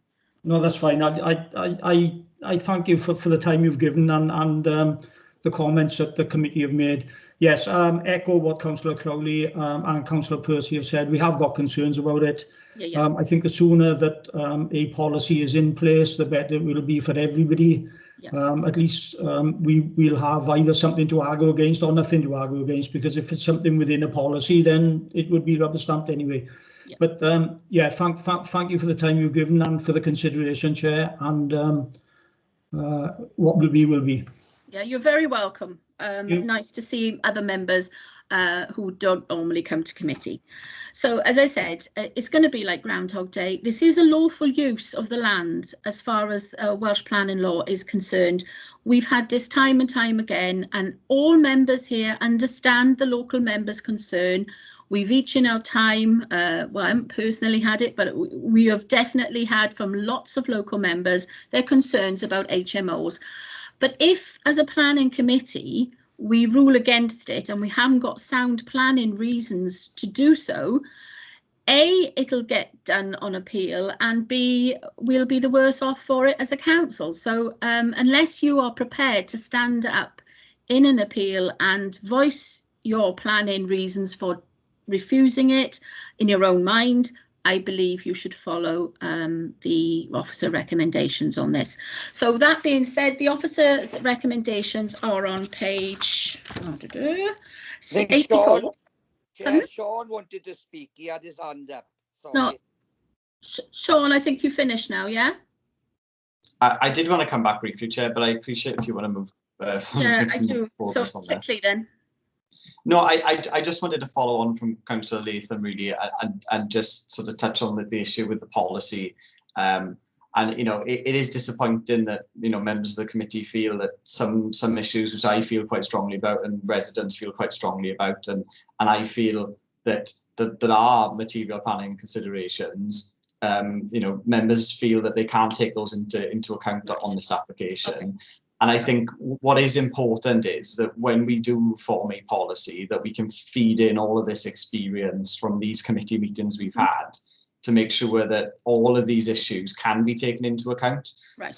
Because I just want to sort of put on record and say that I don't think the Swansea policy is sort of thorough enough and detailed enough for my liking in covering the issues that I've raised around residential amenity, noise, and that sort of issue. It covers a lot about community cohesion, but I think particularly in Port Talbot, the issues that we are facing are more nuanced than that. They're not community cohesion issues. They are issues around noise. They're issues around antisocial behaviour. They're issues around waste, refuse. And I think our policy needs to hone in on those issues so members have got the confidence to vote as appropriate when these come up in future. Okay, thank you, Councillor. A lot has been mentioned about an HMO policy, and a lot of hats have been hung on the policy, that if we did have a policy, a lot of these wouldn't go through. That just simply wouldn't be the case. We are taking into account every single thing that comes up in the reports, and I'm making sure that every HMO comes to committee for that very reason. I've said it twice now in this item. We want local members to raise their concerns, and planning committee members will listen to it. However, planning committee members must weigh up the likelihood of it going to appeal as well.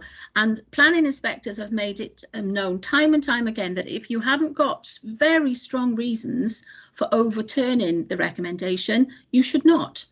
So on that being said, I believe everybody has had a fair share of voice on this. I'm going to go to the recommendations on page 84, which is to recommend for approval subject to the conditions.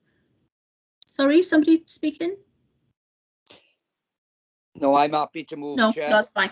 Yeah, I just wanted to ask somebody to move, so you're going to move. That's excellent. Can I have somebody to second that?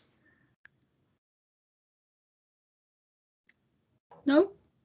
Yeah, Councillor Misen, thank you very much.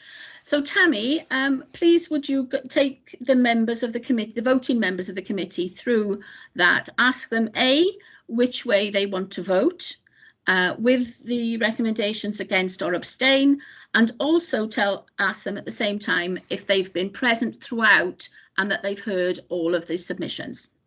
Yes, certainly, Chair. Thank you. I'll start with yourself, Chair. Have you been present for the whole of this item? And yes, I have.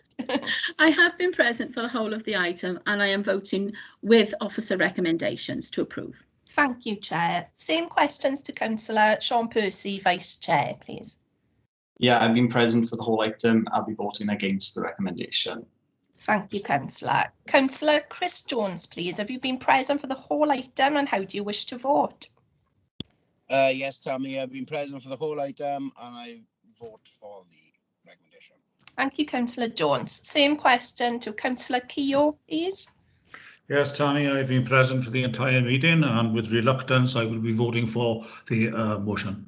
Thank you, Councillor. Same questions, Councillor Misen, please. Yes, Chair. Although my lateness, I have listened to all the debate prior to the start of it. And regrettably, like Councillor Keogh, I shall be voting to approve the recommendation. Thank you, Councillor. Same questions, please, to Councillor Ros Davis. I have been present for the whole item and I will be voting for approval. Yeah. Thank you, Councillor Davis.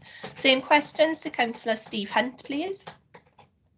Yes, Tammy, I've been present for the whole item, and without the HMO policy, I will be voting for the recommendation. Thank you, Councillor. Same questions to Councillor Arwen Woolcock, please. Yes, Chair, I confirm that I've been present for the entire agenda item and I'll be voting for the recommendation.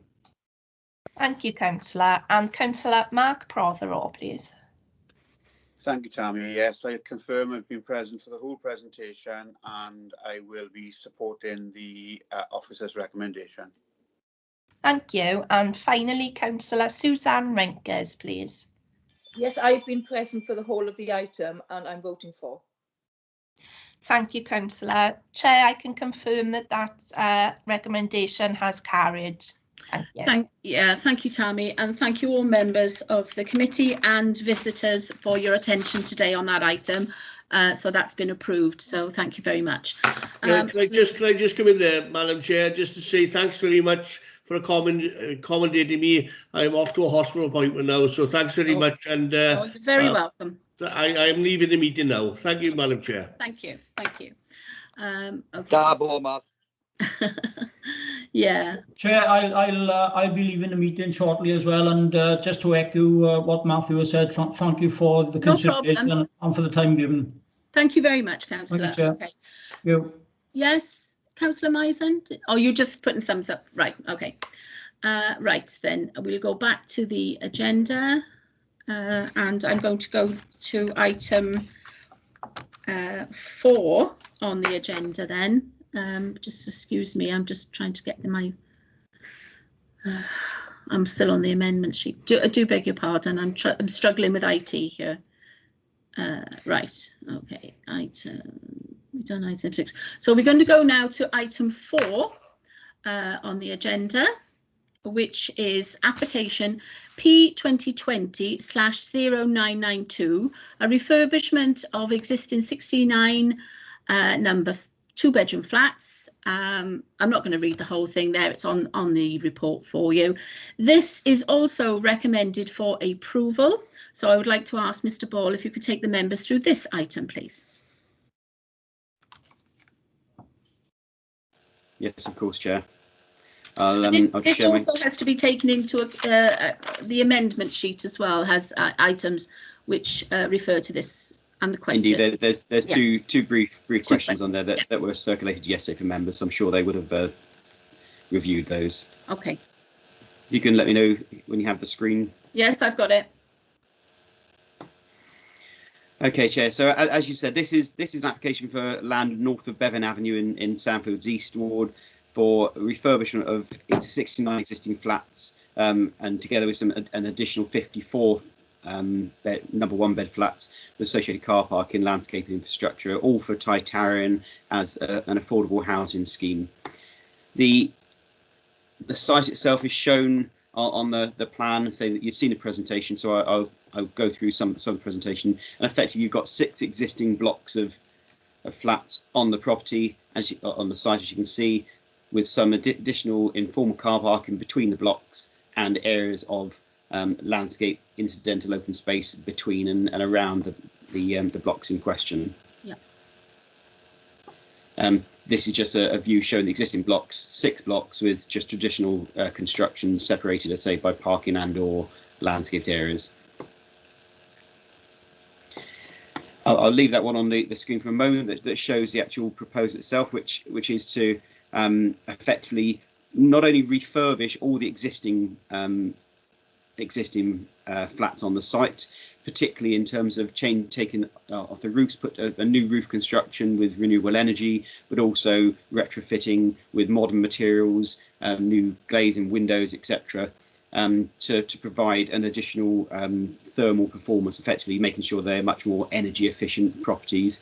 And on top of that, the proposal is to construct a new build. So you'll see on the plan in front, effectively you've got the 6 blocks, and at the top of each of the blocks, where you hopefully can see my cursor, you've got a range of 2-story properties, flat roof construction at the top of the blocks, raising up to 3- and 4-story where it moves away from the residential properties opposite. And on the bottom of the plan, you've seen same thing applies in terms of flat roof new build on the bottom of each of the blocks, and then raising up to a larger 5-storey block, block 7, between blocks 5 and 6 at the end. There's also changes in terms of some flats within the middle of blocks 1 and 2 on the left, and 3 and 4 in the middle, and also significant changes to formalise all the parking proposals within the site, and also to create 2 areas of landscaped open space, which will also provide part of the drainage scheme in terms of the sustainable drainage to serve the development as well. And on the right hand side, you'll see additional car parking as well, which I also just draw your attention that the grey line on the right hand side is the provision of an active travel route through the site to ensure that you're coming from the seafront to the south, moving through the site up to link up towards the remainder and sandfields towards the national site network, etc. The scheme itself is identified within the report in quite detail. The elevations or the artist's impressions in front of you just try to give a flavour for the change in site, and you can see the blocks on the bottom and on the top showing their flat roof against the existing blocks that have been changed from the traditional traditional pitch roof to a monopitch roof, which will have the solar PV panels on the roof, etc. This scheme is, just for members' information, part of what's called the Innovative Housing Programme. So the applicants, Titarian, have applied to Welsh Government for funding, quite considerable funding, to develop this scheme. I think they see it somewhat as a pathfinder to demonstrate how you can bring quite tired old accommodation up to become modern accommodation, both in terms of visually and in terms of the facility itself, in terms of its thermal performance, and generally trying to create a much greater sense of place and community cohesion throughout this development. And again, there's another couple of on the slides in front of you just to seek to demonstrate the changes. And obviously, what you will note, it is quite an intensive scheme within the site, and it is proposing these end blocks to be constructed on areas of what I would term to be incidental open space within the site.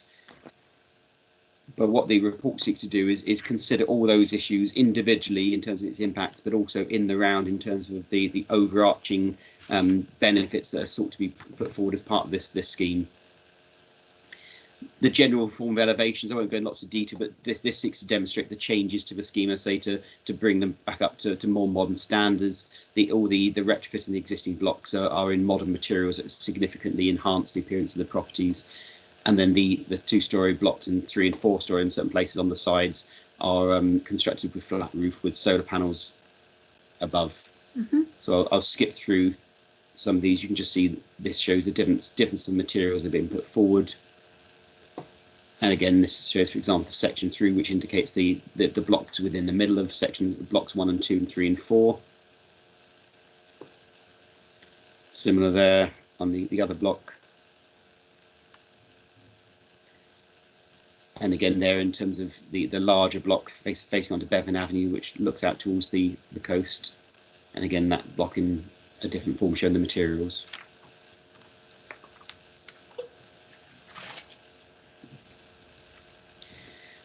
Again, these are just blow-ups of the earlier plan, just to get a flavour for the changing car parking layouts, etc. Provision of the trees, etc. on the areas of open space retained, cycle stores, bin stores, etc.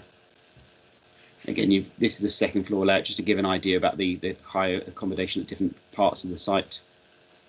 And again, you've got the landscaped areas to the left and right.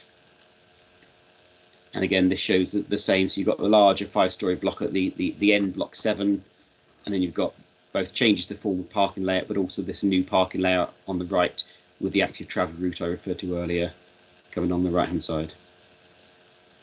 Okay. And this is just an indication of the retrofitting. So you've got the change to the external wall installation. So it's showing the wall installation going on the outside. And again, inside, changing the roof form to monopitch with the solars on, demonstrating effectively that the buildings will be completely changed in appearance and in terms of their thermal performance, which is all clearly something to be encouraged. I've got a couple of videos and a couple of photos just to give members who aren't familiar with the site an idea. Again, so this is looking towards the site, the existing blocks. and then this is Bevan Avenue itself. So you can see the 6 different blocks. At the top end, which we'll go to next, is where the larger block will go, which is facing out towards the sea. And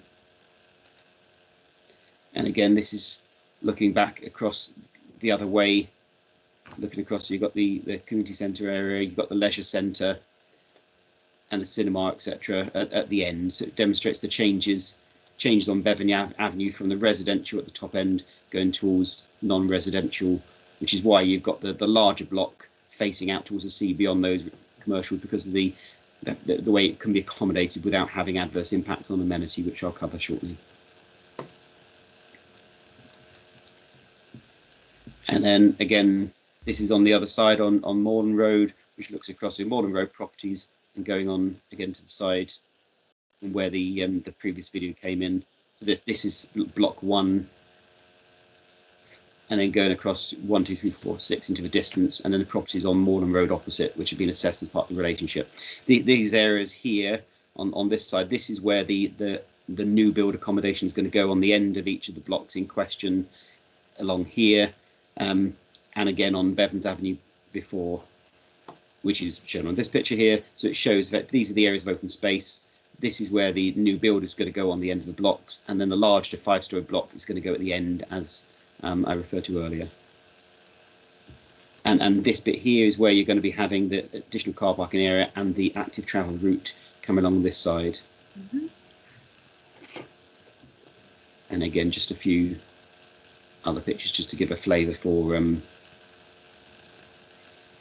the area. And these are the existing areas, the existing parking forecourts, the smaller areas. They are relatively informal, with relatively small number of spaces being provided. And again on Moreland Road.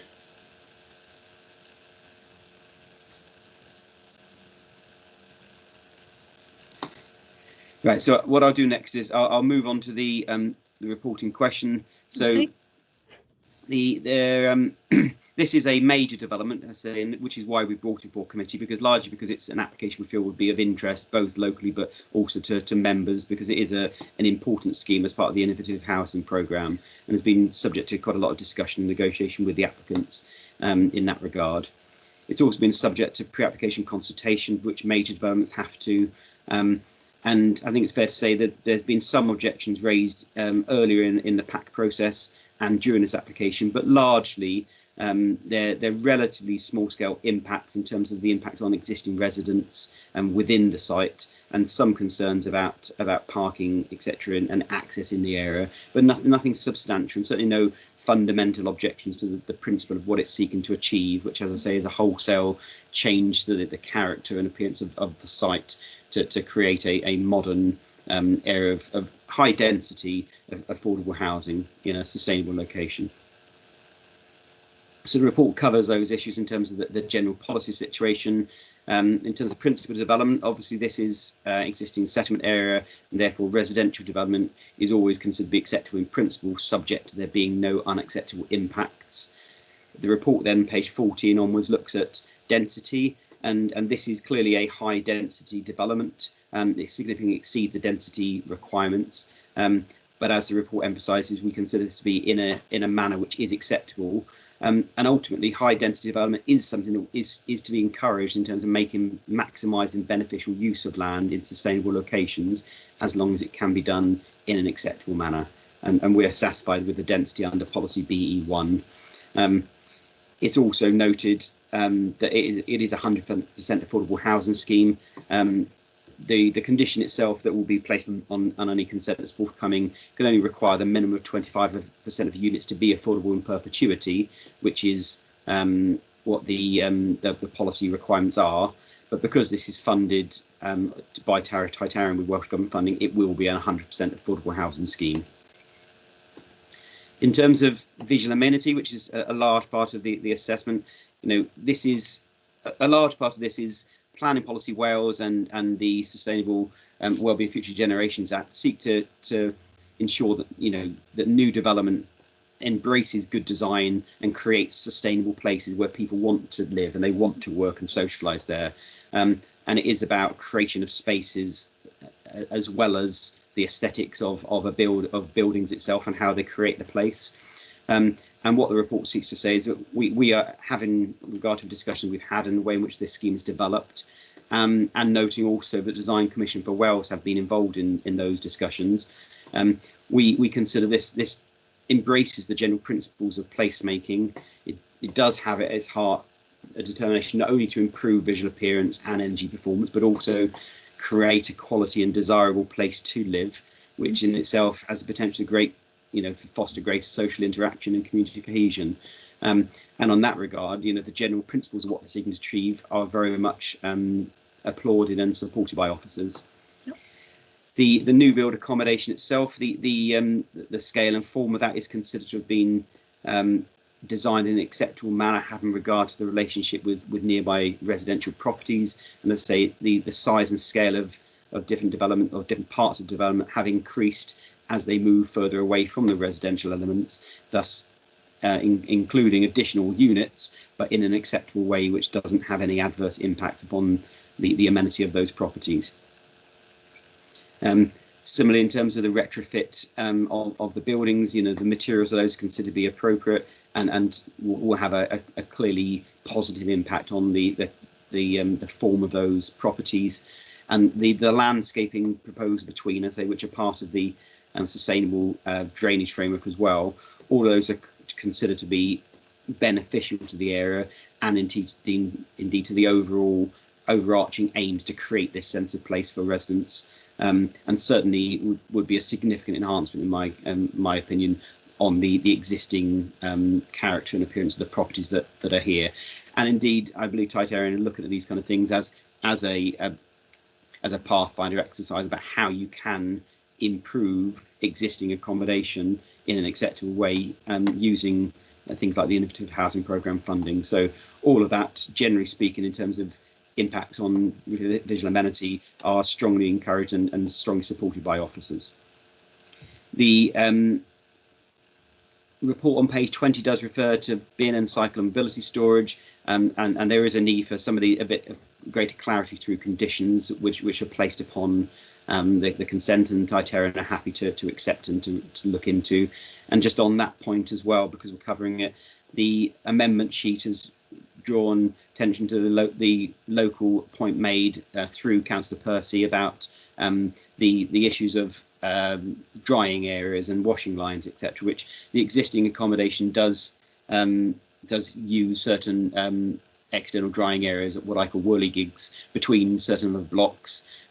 They aren't shown on the existing plans, and it may well be that it's difficult to create too many of similar kind of areas, but it is something that hasn't been identified on a plan. So an additional condition is proposed through the amendment sheet to require the applicant to actually explore provision of drying facilities, both external and within the building. So if you can just note that additional conditions recommended with subsequent conditions renumbered, Chair.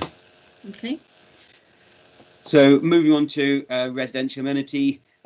I won't go into all the ins and outs, but the report has looked in this in significant detail, both within the development and outside the development, to ensure that the impacts from particularly the end blocks on the ends of each of the 6 different blocks would have no demonstrably adverse impact upon the existing residential areas. And as the report has concluded, generally speaking, the distance between the areas and the relationship between those properties is considered to be acceptable and to have no adverse impact or unacceptable impact in terms of both overlooking or any potential overbearing impact of the new build accommodation.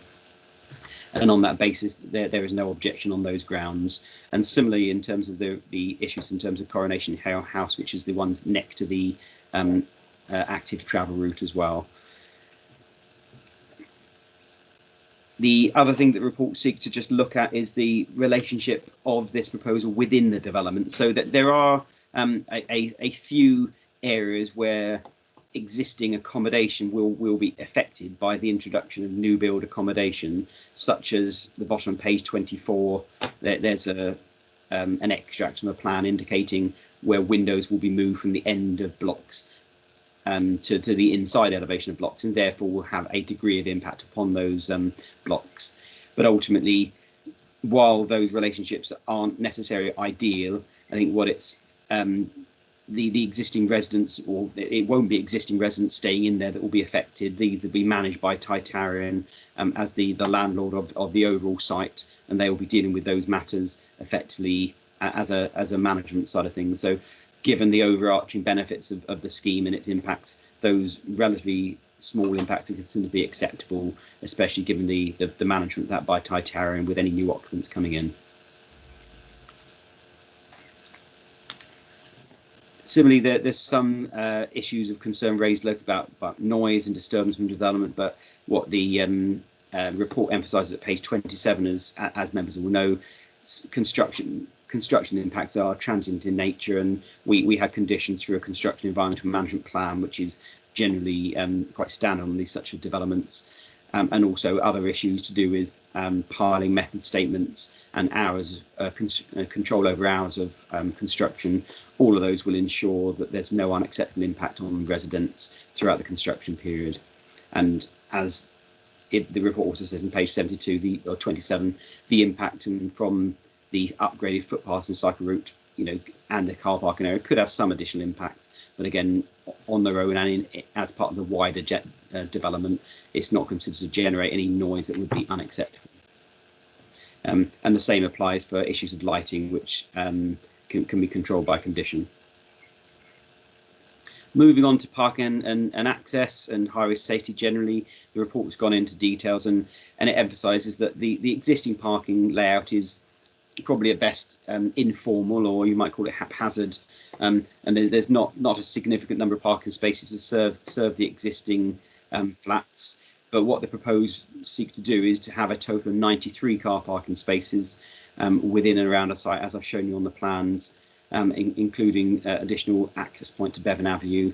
And excuse me. So ultimately, while it doesn't have the one space per unit that might ultimately be sought on such developments, it is considered, having regard to the existing layout and form of those developments, and in terms of the number of parking spaces and generally the form of accommodation being proposed, that there should not be any objection on those bounds. And indeed, the head of engineering and transport is satisfied, especially given its highly sustainable location and the provision of pedestrian and cycle infrastructure within the locality, and indeed within the site itself, in terms of those provision for facilities to benefit modal choice, together with a travel plan which seeks to deliver sustainable transport objectives and reducing car use, that there should be no objection on grounds of parking standards or in terms of impact on highway safety as a consequence. Biodiversity and ecology has been considered, and generally speaking, there's going to be proposed habitat creation which will mitigate and enhance any impacts which our biodiversity officers or ecologists are quite satisfied can be controlled and secured by conditions. And that's even having regard to the loss of some of the green verges, which obviously there will be overall improvements in the landscaping to improve and enhance general character and particularly biodiversity of the area. And similarly, there'll be no unacceptable impacts on protected species. Moving, final issues, no doubt will be drainage to do with surface and foul water, as addressed on page 32. Yeah. Most important thing is, as a major development, this will require SARB approval from the SUDS approving body. So our engineers have been involved in reviewing the scheme, and there'll be a subsequent application that will deal with matters. And as I've talked about, the central areas of open space will form part and parcel of that engineering, that SARB proposal. And finally, the report also covers issues in contaminated land and waste and air quality, which we're quite satisfied with, and also requirements through policy for energy assessment. And on a scheme such as this, it already seeks to reduce carbon footprint through a mix of different passive and active design measures, together with solar PV systems. So that will certainly comply with all our policy requirements in terms of policy RE2. While members will also note on page 34, and Councillor Walcott drew attention to the need for this, and has and noted that it was covered later in the report than where he had referred to it, that a condition will be also put on which will require issues in terms of the electric vehicle recharging spaces, and the applicants have accepted the requirement for that condition, and will seek to provide the minimum 5 spaces imposed by the condition.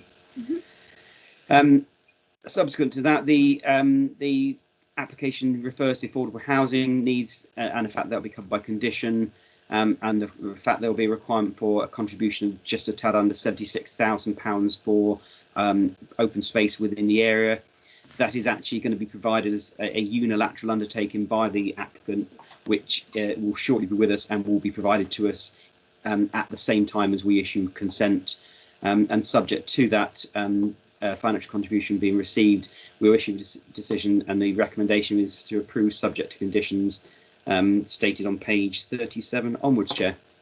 Yeah. Thank you. Okay, thank you very much. Mr. Ball, I'm going to open it up to Councillor Sean Percy, who is the local ward member. You're having more than your money's worth today, Sean. Councillor Percy. Thank you, Chair. I won't take so much time on this one, I promise. And thanks, Steve, for the report.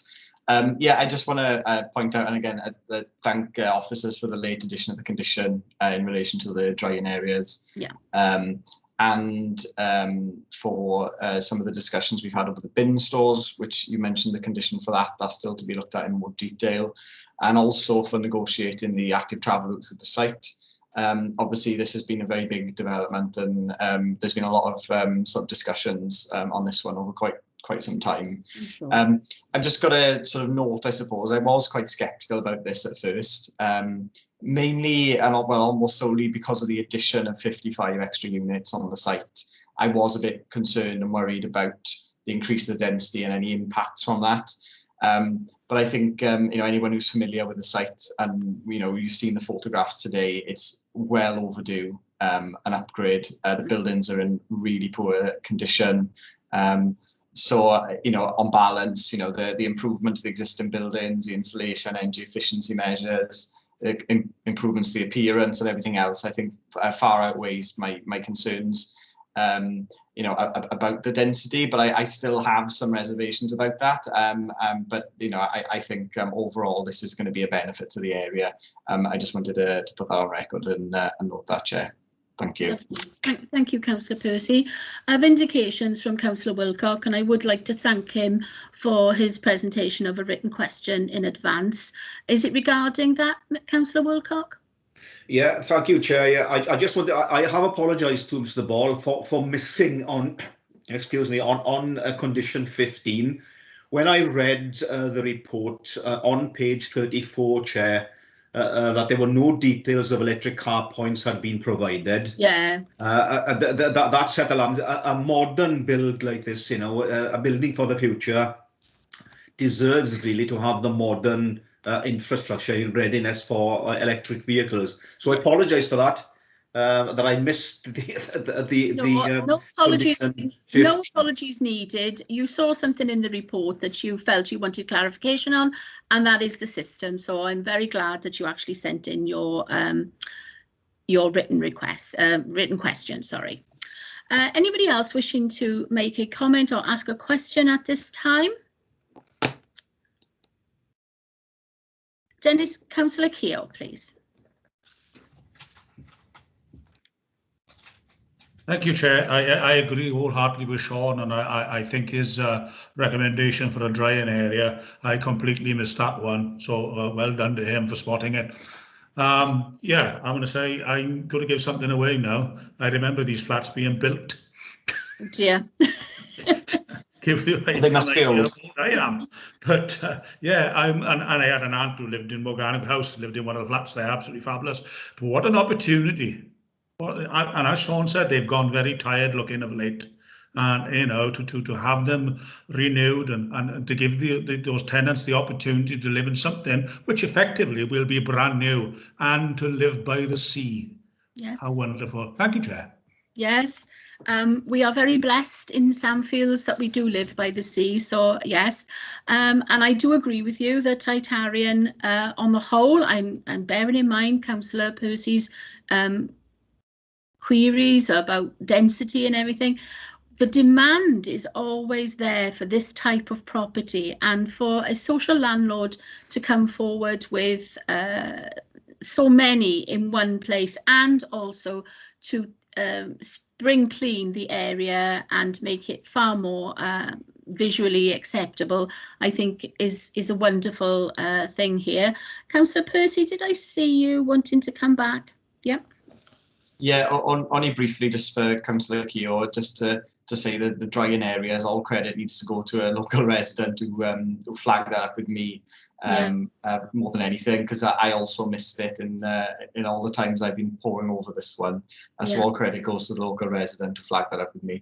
Yeah, I also would like to voice my approval of that extra condition. It just seems better if they can give the residents somewhere for them to dry their clothes.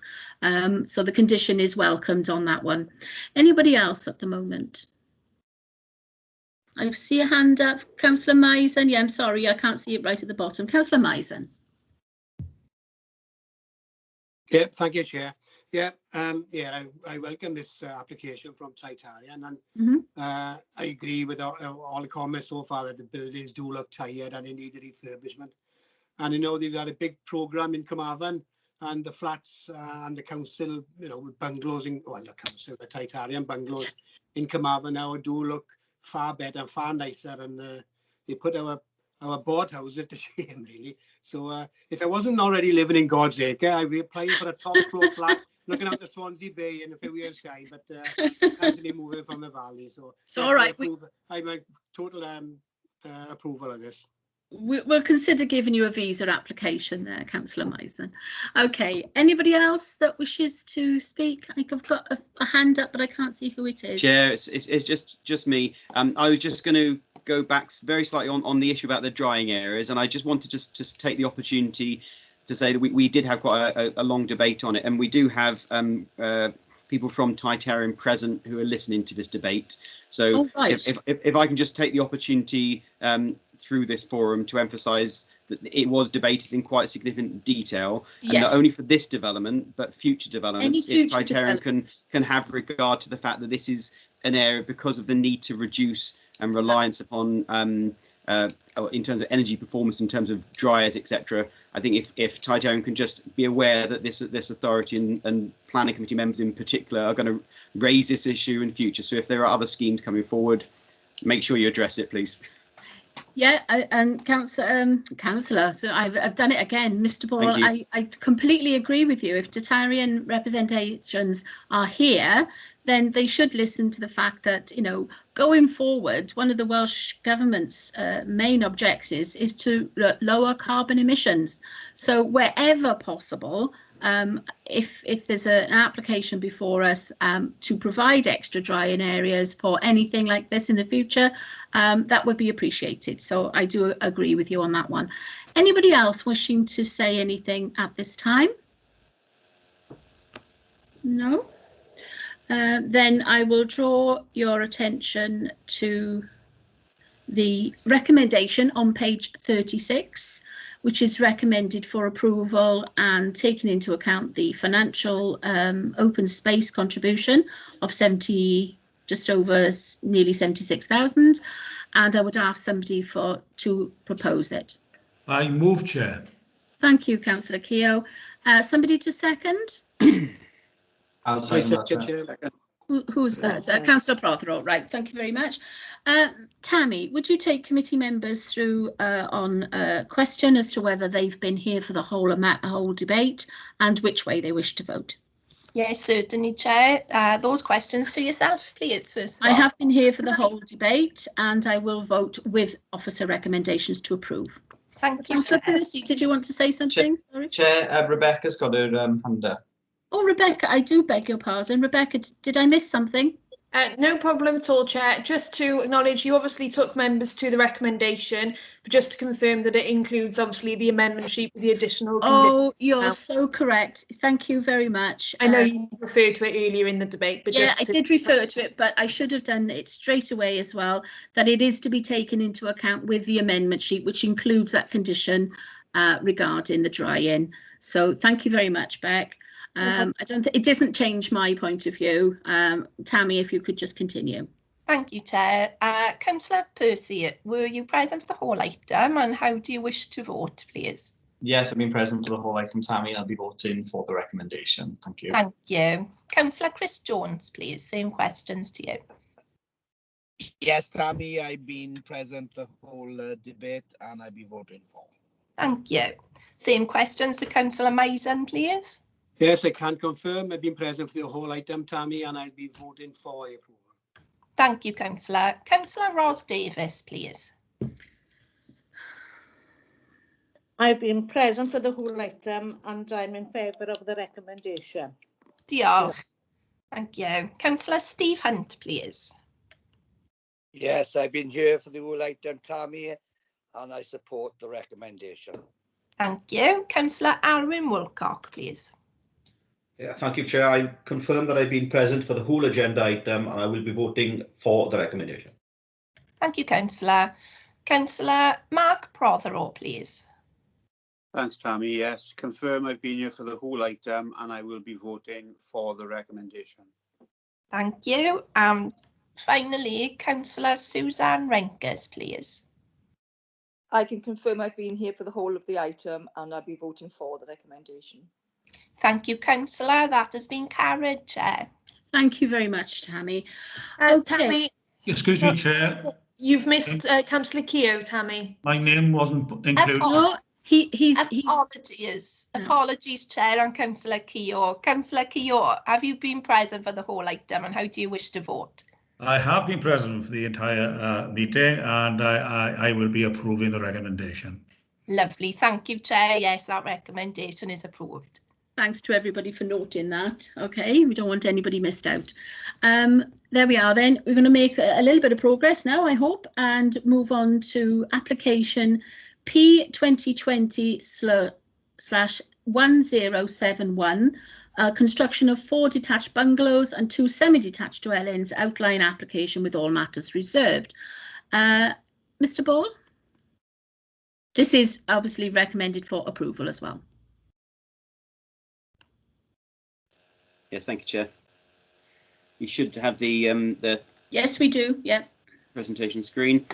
As you said, it's P2020/1071. It's land at Talbot in Carmarthen.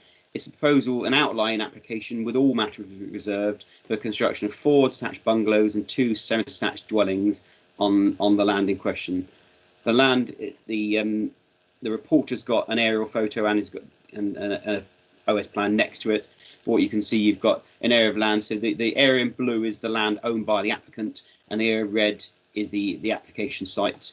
And the proposed site plan is, as I said, because all matters are reserved, this is an illustrative layout, because what has to happen with the outline applications is to demonstrate how you can accommodate the proposed development on a site based upon the maximum parameters that are being put forward. And those maximum parameters are all stated within the report. The main issue in this report, as the aerial photo on page 49 showed, and indeed within the actual site itself, so I'm just moving down the report, is that this site itself is located outside of the settlement boundary. So the aerial photo that was on the first page of the report indicates the settlement boundary, which effectively goes, if you look at my screen, it goes along the blue site, up around this site, and then back to include the existing properties along Hill Table. Now, that seems to be a slight, anomaly in the settlement limit in some respects, and part of it was because it was previously accommodated by a number of trees on the site, but also because there were some known conditions in terms of previous coal workings in the area, etc., and they are a matter of being considered and addressed as part of this development. So, as it's outside of the settlement limits, the proposal is, as a matter of fact, contrary to the development plan, and as members will know, it therefore follows that there has to be other material considerations of sufficient weight to outweigh the failure to accord with the development plan. So the report has emphasised there that it is unusual because it's surrounded on 3 of the sides by residential development, and yes, there were some coal mining legacy issues, etc. But ultimately, we've considered this in terms of, would this be acceptable in terms of infill development that could be achieved without causing any unacceptable impacts? And the report looks at matters such as the existing settlement pattern, the sensitivity of the landscape, and generally the relationship with the settlement, the pattern and the settlement and the existing dwellings within there.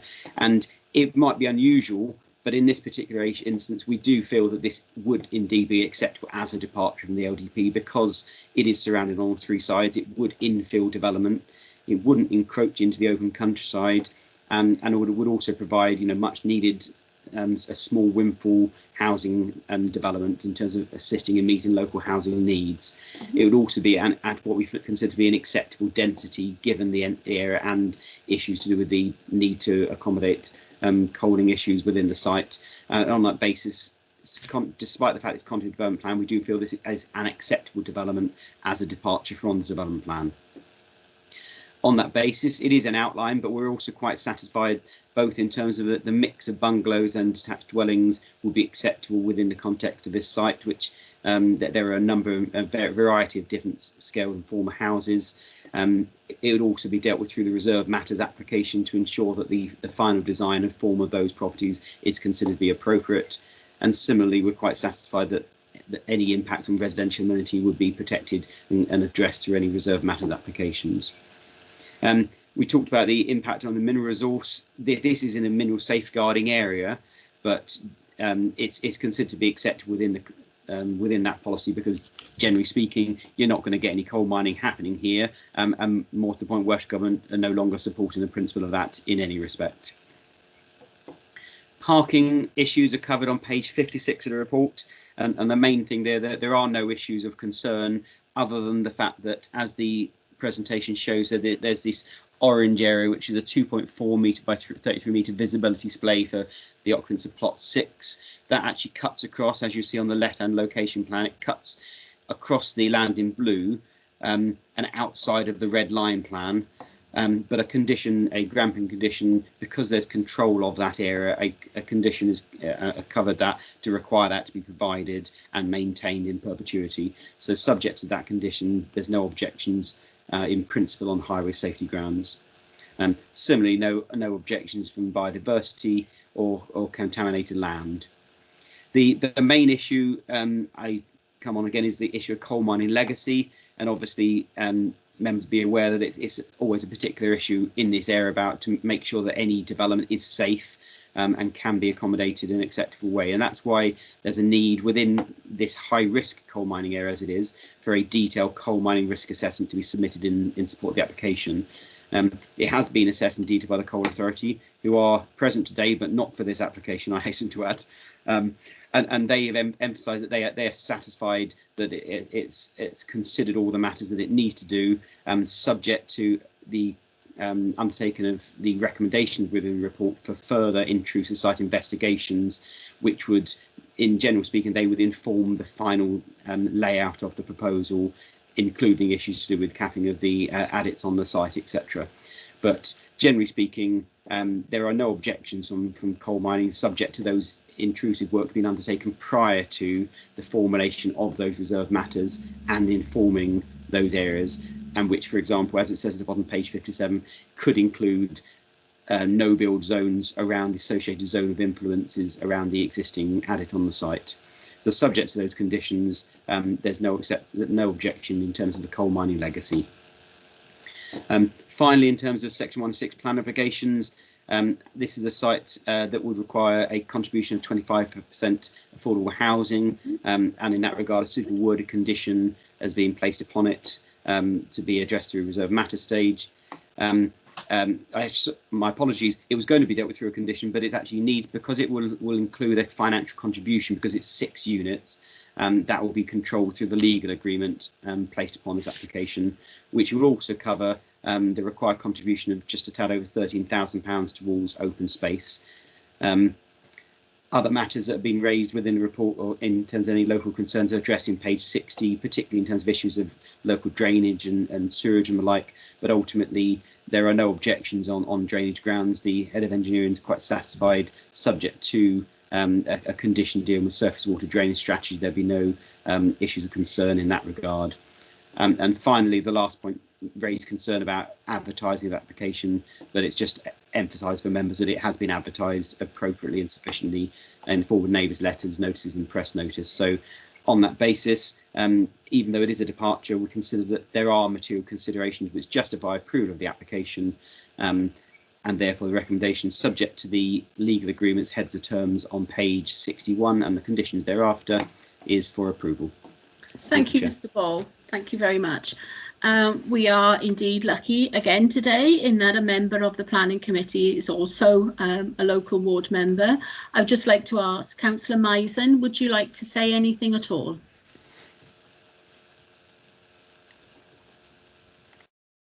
Yes, thank you, Chair. Yes, I thank you, Steve, for his presentation. As you saw by the diagrams there, it was an anomaly that is, you know, the valleys were an industrial area like hundreds of years ago. It's just a matter of squaring off the settlement plan is all. It goes up past one building across and down the other side to sort of use the Alfred Lord Tennyson as an analogy. Houses to the left of us, houses to the right of us, into the valley, sort of. But yes, at the moment, I walk past it regular. At the moment, it's a bit of an eyesore. And I welcome this development and I fully support it. It's going to enhance an already pretty village in effect and supply well-needed housing where people want to come and live in this valley, and that's it. So yes. Yeah, I welcome it. Thank you very much, Councillor. I'm going to ask the members of the committee. Councillor Hunt is indicated. Councillor Hunt? Yes, thank you, Chair. I haven't any concerns of this application. As Councillor Misen said, it'll enhance and improve that area there. But it was breaking up when Mr. Ball was given. It's outside settlement limit. Right. It's a departure, yeah. And not that I have any concerns, but if developers are looking in, that building is permitted. He tried to explain why he felt within the planning policy and Neath of Talbot's planning policy, why it is acceptable. Now there could be other again being a bit parochial. I have where houses were built and were knocked down in my ward in Seven Sisters, which is outside settlement limits. Now I know developers have been interested in that area for building. So as a departure, I'd welcome housing to keep our schools topped up, as you would recognise, Chair. But I just wonder, I don't want to see us picking and choosing where is acceptable. It has to be a policy hard rule. I just wondered if he could elaborate more on why this is acceptable, and I do appreciate each application's on its own merits, but I can get that into my head when recognising other areas and to answer other people with similar questions for developers going forward. Thank you, Chair. That's of course, Mr. Hunt. Steve, if you could just clarify for Councillor Hunt. Of course. I mean, the report goes into quite a bit of detail, Councillor Hunt and members, just in terms of how we've considered this about the general test about infill development and the general potential impact. So it goes in page 53 about, you know, does it form a gap in an otherwise built frontage, and does it respect existing settlement patterns and potentially elongate the settlement pattern, etc. So we've reviewed that, but I think the probably easiest way of putting it on this case is, if this were to come up tomorrow as part of our LDP review that says, how do we draw our settlement boundaries? We would draw the settlement boundary to include this site because it's an obvious site for new housing. It doesn't mean that everyone can come in willy-nilly with proposals for developments that are outside settlement boundaries to make it acceptable. You know, they have to be acceptable in, you know, sustainable locations, etc. But there probably are others out there somewhere that may well fit the same criteria, that may well not have those unacceptable impacts and might provide the benefits you're talking about in terms of additional housing. But ultimately, you know, it's quite rare for applications to come before members with a recommendation to approve something contrary to development plan. It doesn't happen very much. This is one location that it seems self-evident that there would be no harm arising from the development, and that's why we feel it's justified as a departure in this particular case. I hope that answers. Thank you, Mr. Ball. Happy with that answer, Councillor Hunt? Yes, Chair, thank you. Thank you.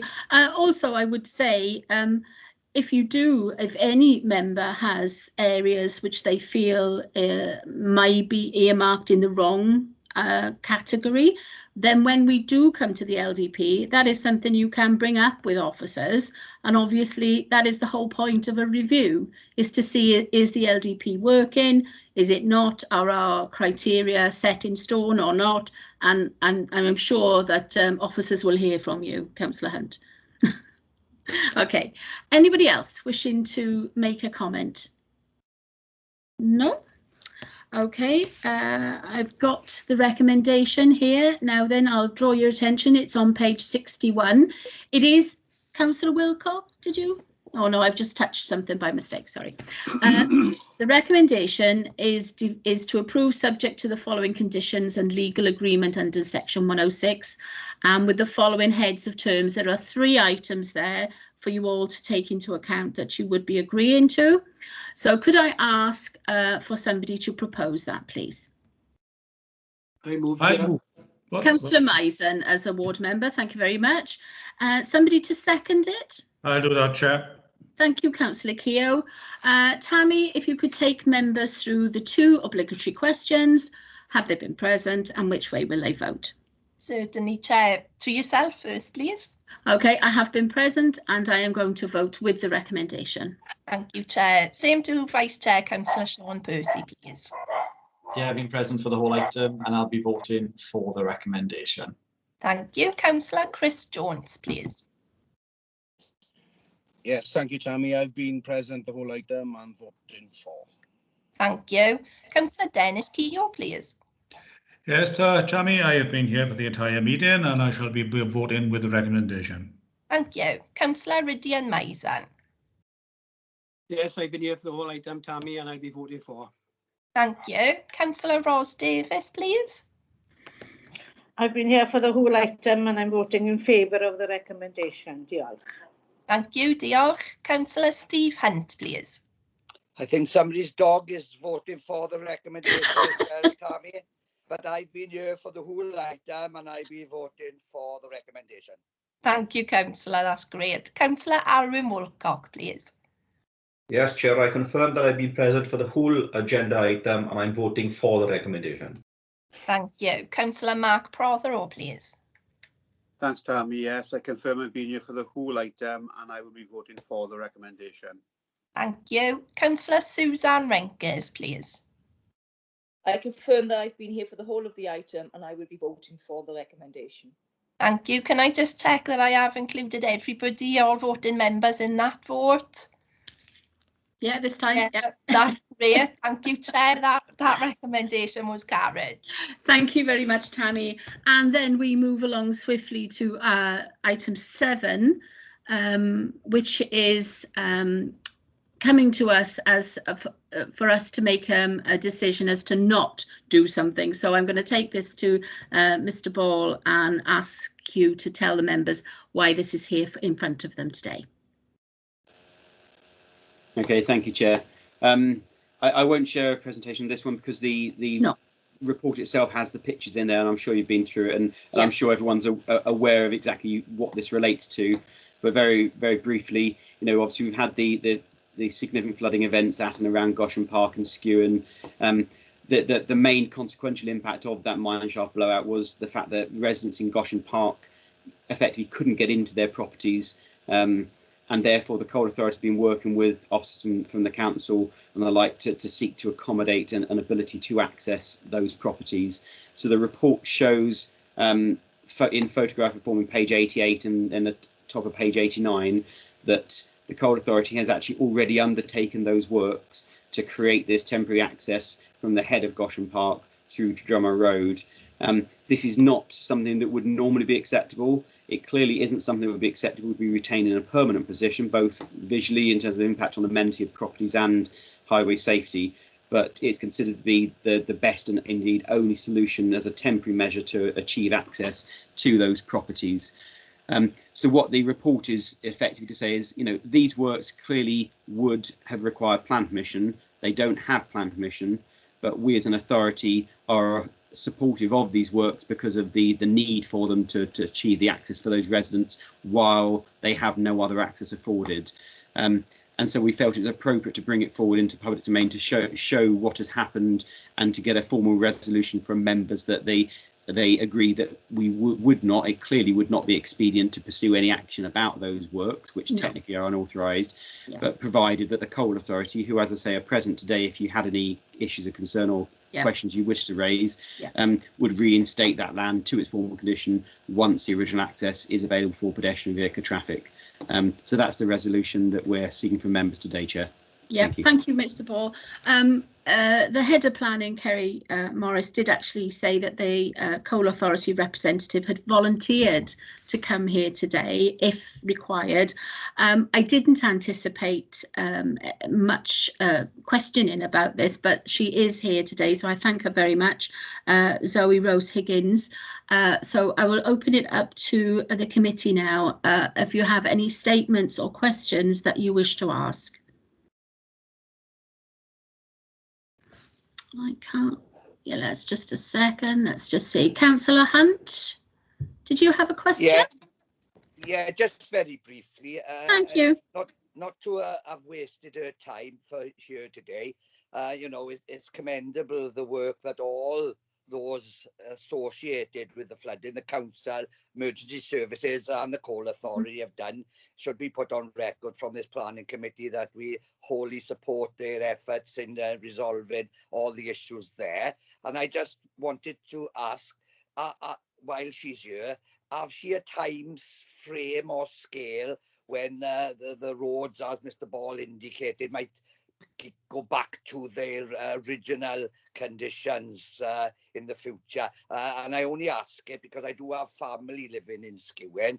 I have a son, a granddaughter and his girlfriend, so it's quite important to me as a dad and a granddad for those living in Skewen. So but I just want to put on record to pass our best wishes back to all those associated, and Lisa. I know Lisa as well with the work that they've done. Thank you, Chair. Thank you, Councillor Hunt. Miss Zoe Rose Higgins, once again, thank you for sitting through all of this, just for the one item at the end. So I do applaud your volunteering to come here today. As I say, I didn't anticipate much concern about the work that you've been doing. I'd like to also echo Councillor Hunt's comments, and I'm sure members of the committee will as well, that we feel that the Coal Authority on this particular site have done a tremendous job. So would you like to answer Councillor Hunt's question, please? Yes, thank you very much, Chair, and thank you all for your very kind comments. And we're also very grateful for the support of planning officers within the council for preparing this report and putting it forward to you today, so thank you for that. So just to answer Councillor Hunt's question, we anticipate a timescale of up to 3 months for trying to stabilise the initial junction area. The wider water management scheme, we are looking at a timescale of 6 months. That is obviously dependent on what we find when we begin investigations, which have started this week. We were waiting for some utilities to be diverted. They have thankfully been completed last week, so we've been able to start on site with our contractor today to investigate what has happened within that junction and put forward a suitable measure to make sure that it remains stable for the future and safe for the residents of the area. I hope that answers your question, Councillor Hunt. Okay, Councillor Hunt. Yes, thank you. Thank you, Chair. Lovely. Any other questions? No. If that's the case, the recommendation today is that members resolve that it would not be expedient to pursue any enforcement action in respect of the unauthorised access works identified in the report, provided the Coal Authority reinstate the land to its former condition once the original access to Goshen Park is available for pedestrian and vehicular traffic. Can I have somebody to propose that? Move the recommendation, Chair. Thank you, Councillor Wilcox. Seconded. Yeah, I'll be a second, Chair. Thank you, Councillor Hunt. Tammy, if you could just take members through that recommendation.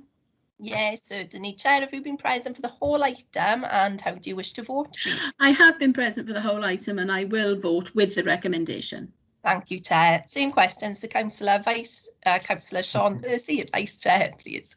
Yeah, I've been present for the whole item and I'll be voting for the recommendation. Thanks, Tammy. Thank you. Councillor Chris Jones, please. Thank you, Tammy. Yes, I've been present the whole item and I'm voting for. Great, thank you. Councillor Dennis Keogh, please. Yes, Tammy, I've been here for the entire meeting and I will be voting for the recommendation.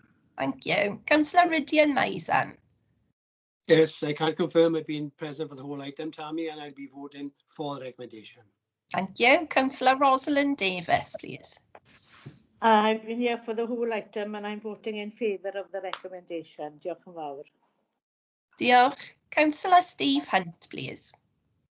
Yes, Tammy, I've been here for the whole item and I'll be voting for the recommendation.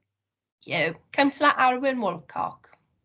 Yes, I've been present for the whole agenda item and I'm voting for the recommendation. Thank you. Councillor Mark Prothero. Thanks, Tammy. Yes, I confirm I've been here for the whole item and I will be voting in favour of the recommendation. Thank you. And finally, Councillor Suzanne Renkers. Yeah, I can confirm I've been here for the whole of the item and I will be voting for the recommendation. That's great. Thank you, Chair. That recommendation has carried. Thank you. So, Miss Rose Higgins, you have the answer from the committee there to take back with you, and our grateful thanks. So thanks very much for attending.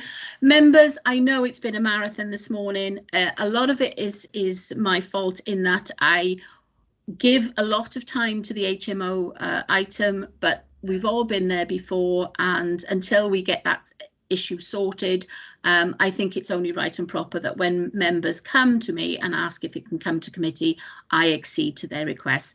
Thank you very much for your attendance and your decisions. I have no urgent items, so therefore I will close the meeting now. Thank you very much. Thank you, Chair. Thank you, everyone. Yeah.